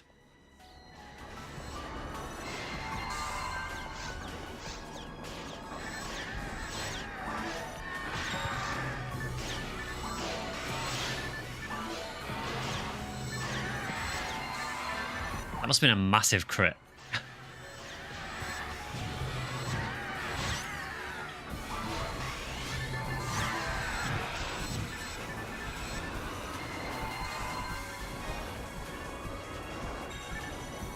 Oh, you got an egg.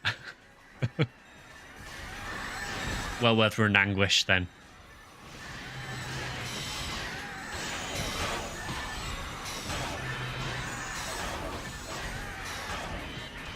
Oh, is that an egg from your party that you're running in at the minute? We haven't really had anything, to be honest. I've had a photon drop and that's about it. Oh, not an anguish, okay.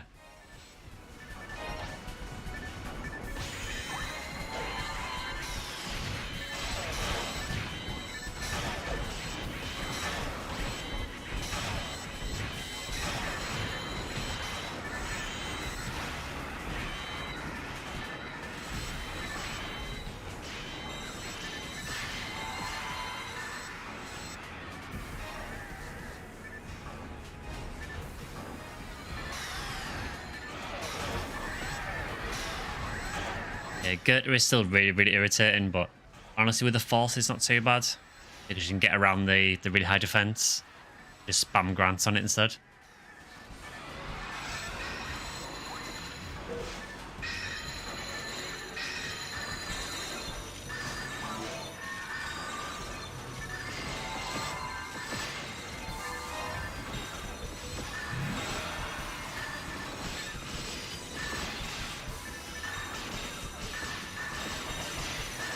It's so much easier when you got someone who can lock down Gerta with paralysis, though.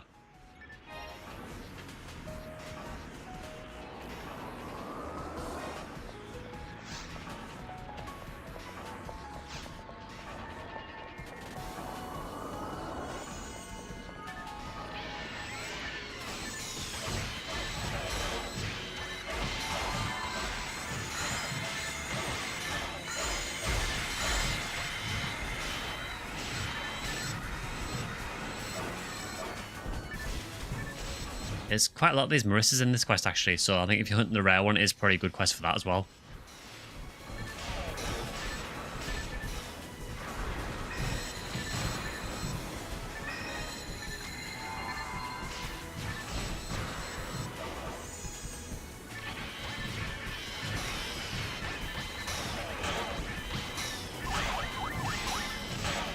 Just a casual 5 die fluids.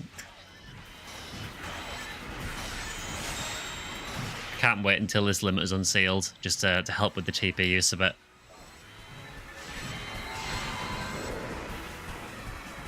Unfortunately, it's nowhere near unsealed. What's it actually at anywhere?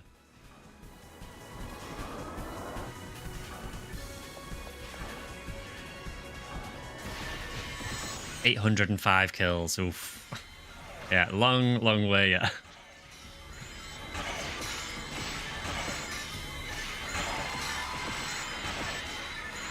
It's because you only get the kill count if you actually get the killing blow, so just by tagging enemies it doesn't count. So in multiplayer I don't get a lot of the kills, obviously. I'll just spend a bit of time in single player to try and get that unsealed.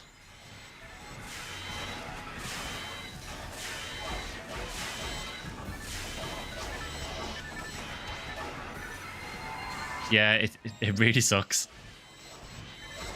I suppose the only advantage of unsealing limiter is at least I can just sort of put it in my armor and forget about it.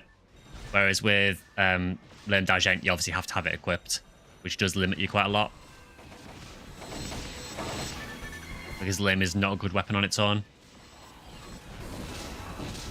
With Lame, you essentially just stand in the middle of a room and spam Giffey. Which, I mean, is what you do with this as well, but at least with limiter, you can just keep it in your armor, and if you do get any kills, they'll add to it.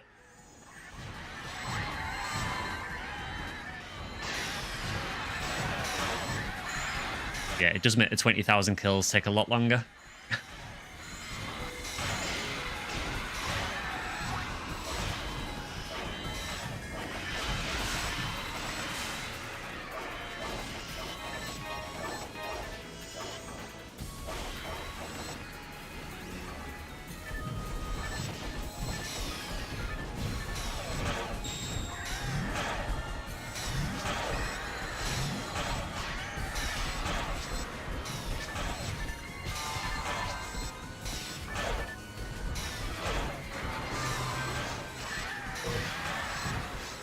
I'd rather not switch from the glide if I can help it at the minute, because I think I'm close to getting the buff on it.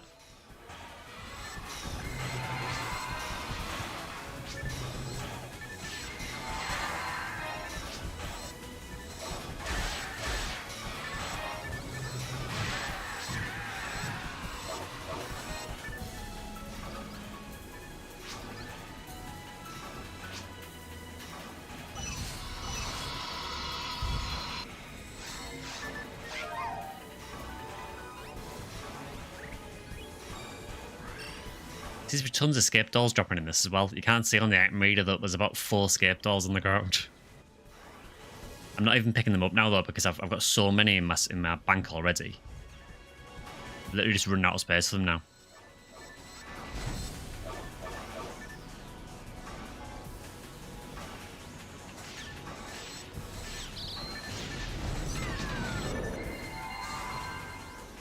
you don't have the add-on installed, it is worth doing. It is a really, really cool add-on.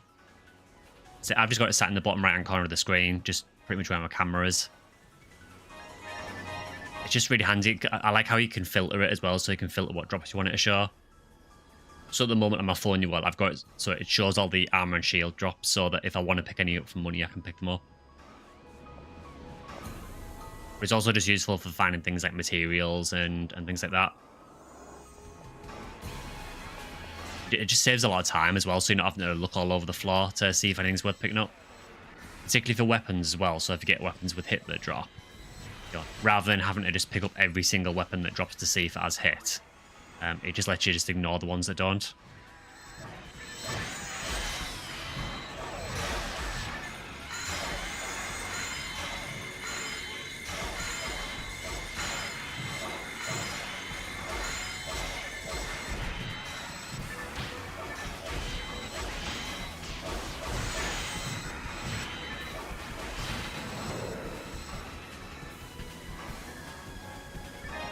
Run Anguish then. Yeah, maybe not here. Maybe when I'm like level 200.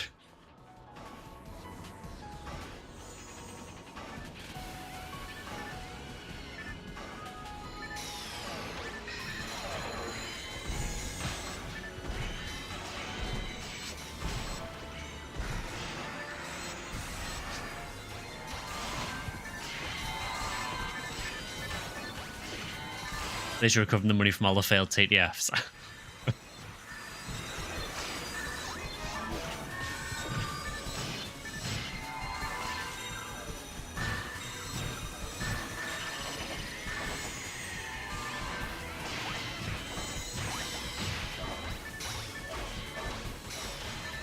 Yeah, I suppose Anguish would cure the skip door problem, yeah.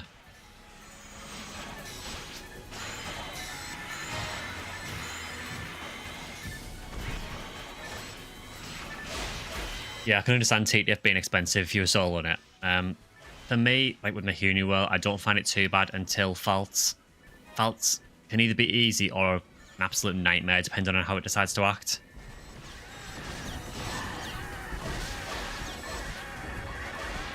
Occasionally you'll get it where it just won't stop spamming Rabata, and it's the most infuriating thing.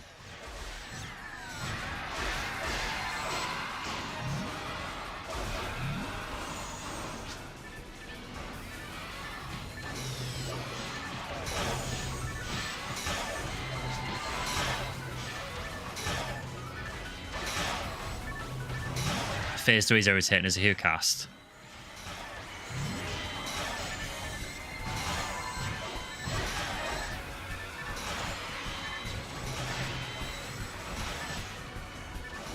Yeah, for me, I definitely have the most trouble with the phase that just spams Rafoy and Rabata. Mainly for the Rabata, just because if you don't have a Cure Freeze, you just die from the mines. And if you do have a Cure Freeze, you just die from the Rabata anyway. Oh, we've got anti-level 7.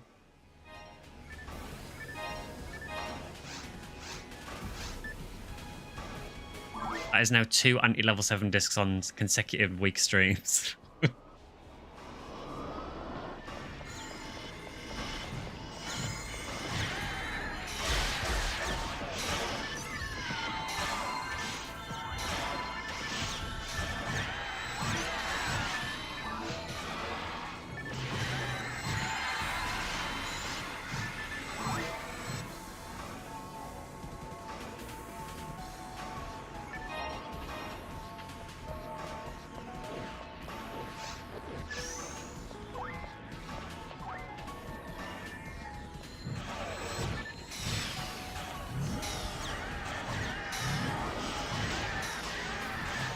Yeah, Mega Bean just as unreliable as ever.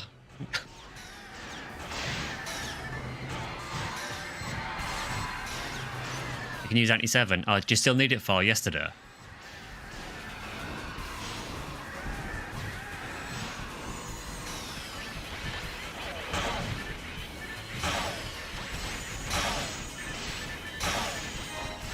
Obviously, I'll need it at some point on my Rare Mall as well, but I know you've been after it for a long time.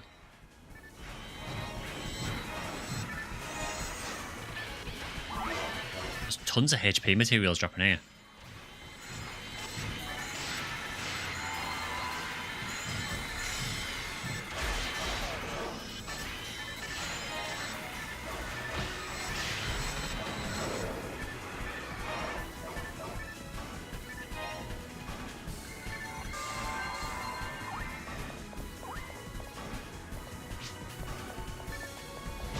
Yeah, the experience here is insane at the minute because of the experience boost. It's not normally this good. It's because it's on it's RBR quest for this week, and we've got the experience week as well.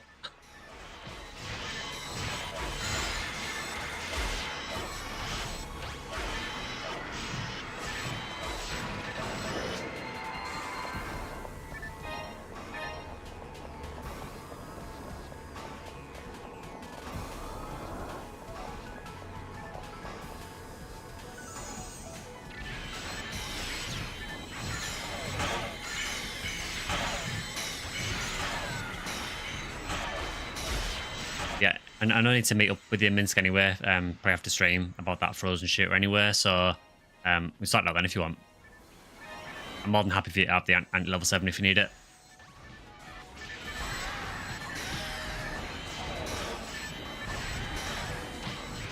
You just started playing level 66 with the Huni. What can you recommend? So at 66, so you're probably going to be in very hard, I would have thought. There's probably not too many bits of gear that you really need to worry about too much in very hard. Main thing with the Huni early on is you're probably going to have problems with the accuracy, I would have thought. Now, depending on your ID, you might not be able to find things like God Arm. If you can find God Arm or Heavenly Arms, that will help you a lot. But they tend to be ultimate drops. So until you can get that, maybe just use things like Elf Arms just to help your accuracy out a little bit. Make sure you've got a bit of dex on your mag as well, just to try and help you hit things, because that is one of the main issues with Huni at that level. In regards to actual gameplay, just obviously make sure that you're using your Shifter D-Ban and Gel and Zalor just to give you the best, best chance against things. Oh, Del Rappy.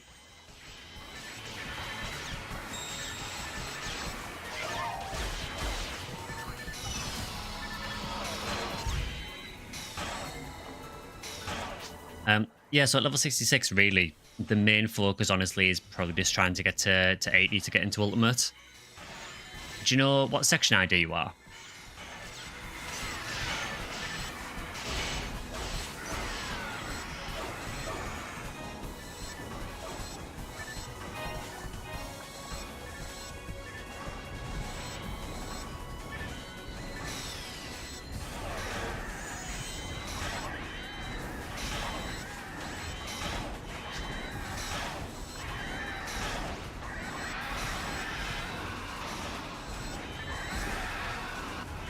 Trying to keep the gift for you up just so we can catch this Del Rappy when it tries running. And he dropped, unfortunately, a Heavenly Body. Less said about that, the better. Yeah, it only dropped a Heavenly Body for me, so I wouldn't worry too much. It's a terrible drop.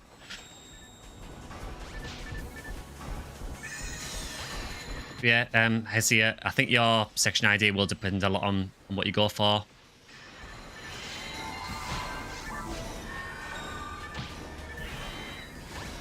Any chance you can play together when you get to level 80?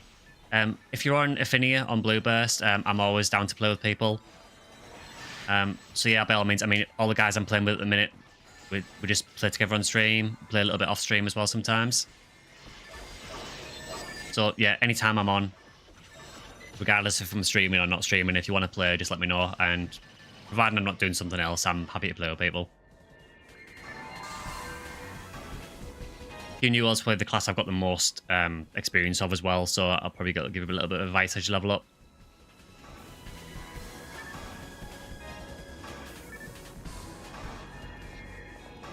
Now we've got the Dark Flow conundrum now, so as much as I want to heal people,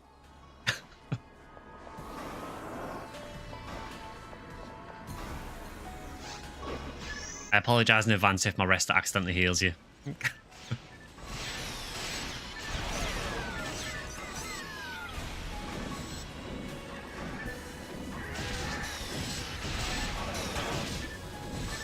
Yeah, unfortunately, I have double resta range with Ephinea well, so I'm liable to catch you with it. Yeah, Del Rappy has terrible drops for most IDs in Ultimate. It's really weird, so I know you can get Ignition caught from it from certain IDs in very hard. But for some reason, its Ultimate drops are just garbage.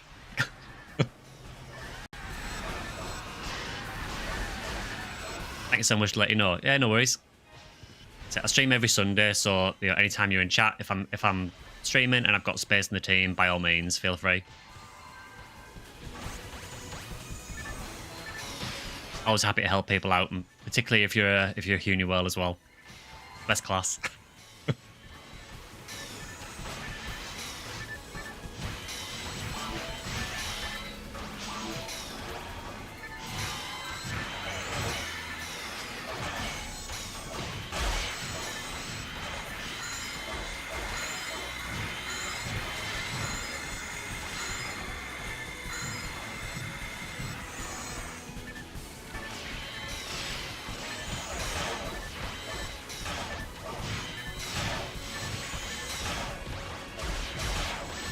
Yeah, it's really cool to see people checking out PSO as well and getting into it. I know the game's absolutely ancient now, so anytime we get new players in the game, it's always really good.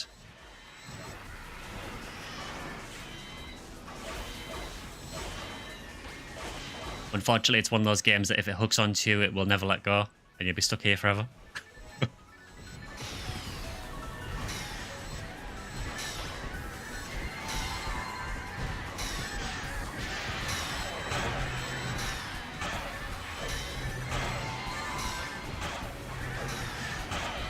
Chose Ephinea well because you saw the guide I made and thought she was good. Yeah, so, I mean, Ephinea well is the class I've always played the most by far. It's a very, very good solo class as well, so even if you're not playing with anyone, Ephinea well is fantastic for just overall survivability. Even though they've got the lowest health of hunters and the lowest attack. Because you can just buff yourself and debuff enemies and heal yourself really well. It just makes it a really sturdy class.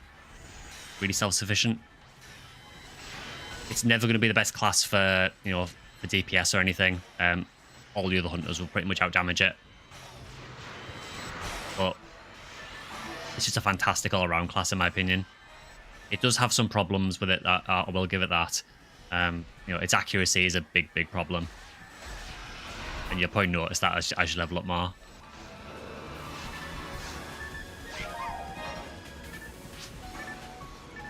Yeah, GG's.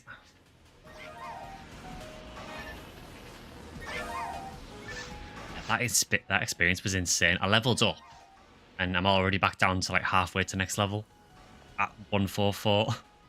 So I got 1.5 levels at 140 plus, which is crazy experience.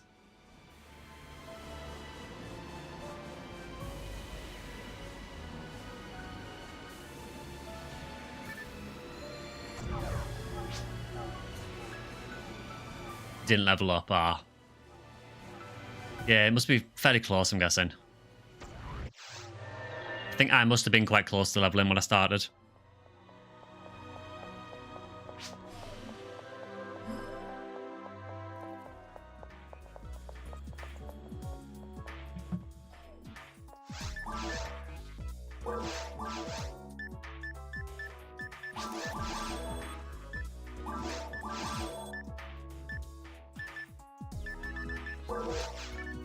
That's not too bad, about 130,000. Yeah, it won't take too long to level.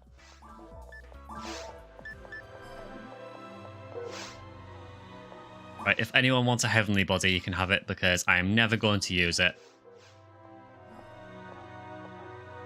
Feel free to take that if anyone wants it. I'm never going to use a defense unit, so...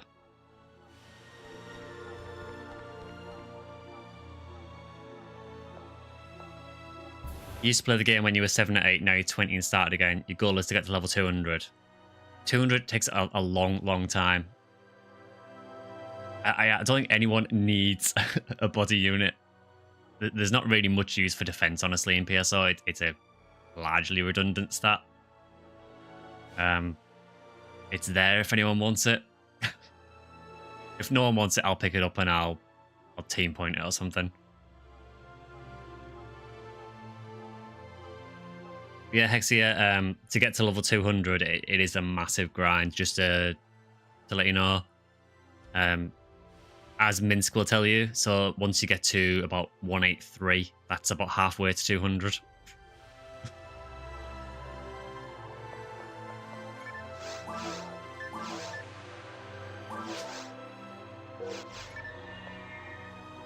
Yeah, by all means, subscribe if you want it, just take it.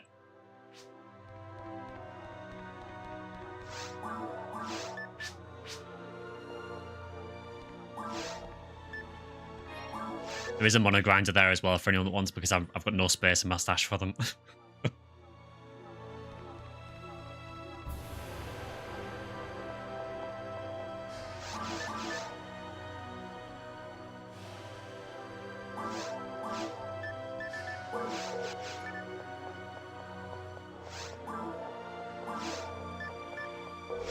Which I think that was a pretty good day overall. You know, I found a few decent drops, got tons of experience, so I think it went pretty well overall.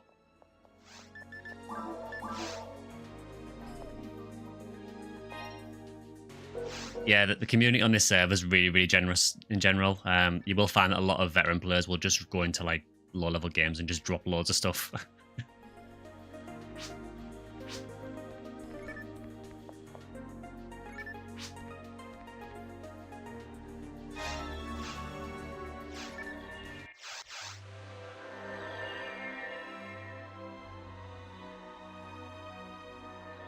Yeah, so I think we'll probably end the stream there for today. Gone for a little while, so I think what we'll do is we'll probably end there for today. There'll be probably an NGS video on Wednesday, which will be sort of an objective look at how the game is at the moment. And then next week on Sunday will either be a PSO or PSU video, and then we'll do another stream next Sunday as well. I will just check and see if there's any more comments that have been, or any questions that have been submitted.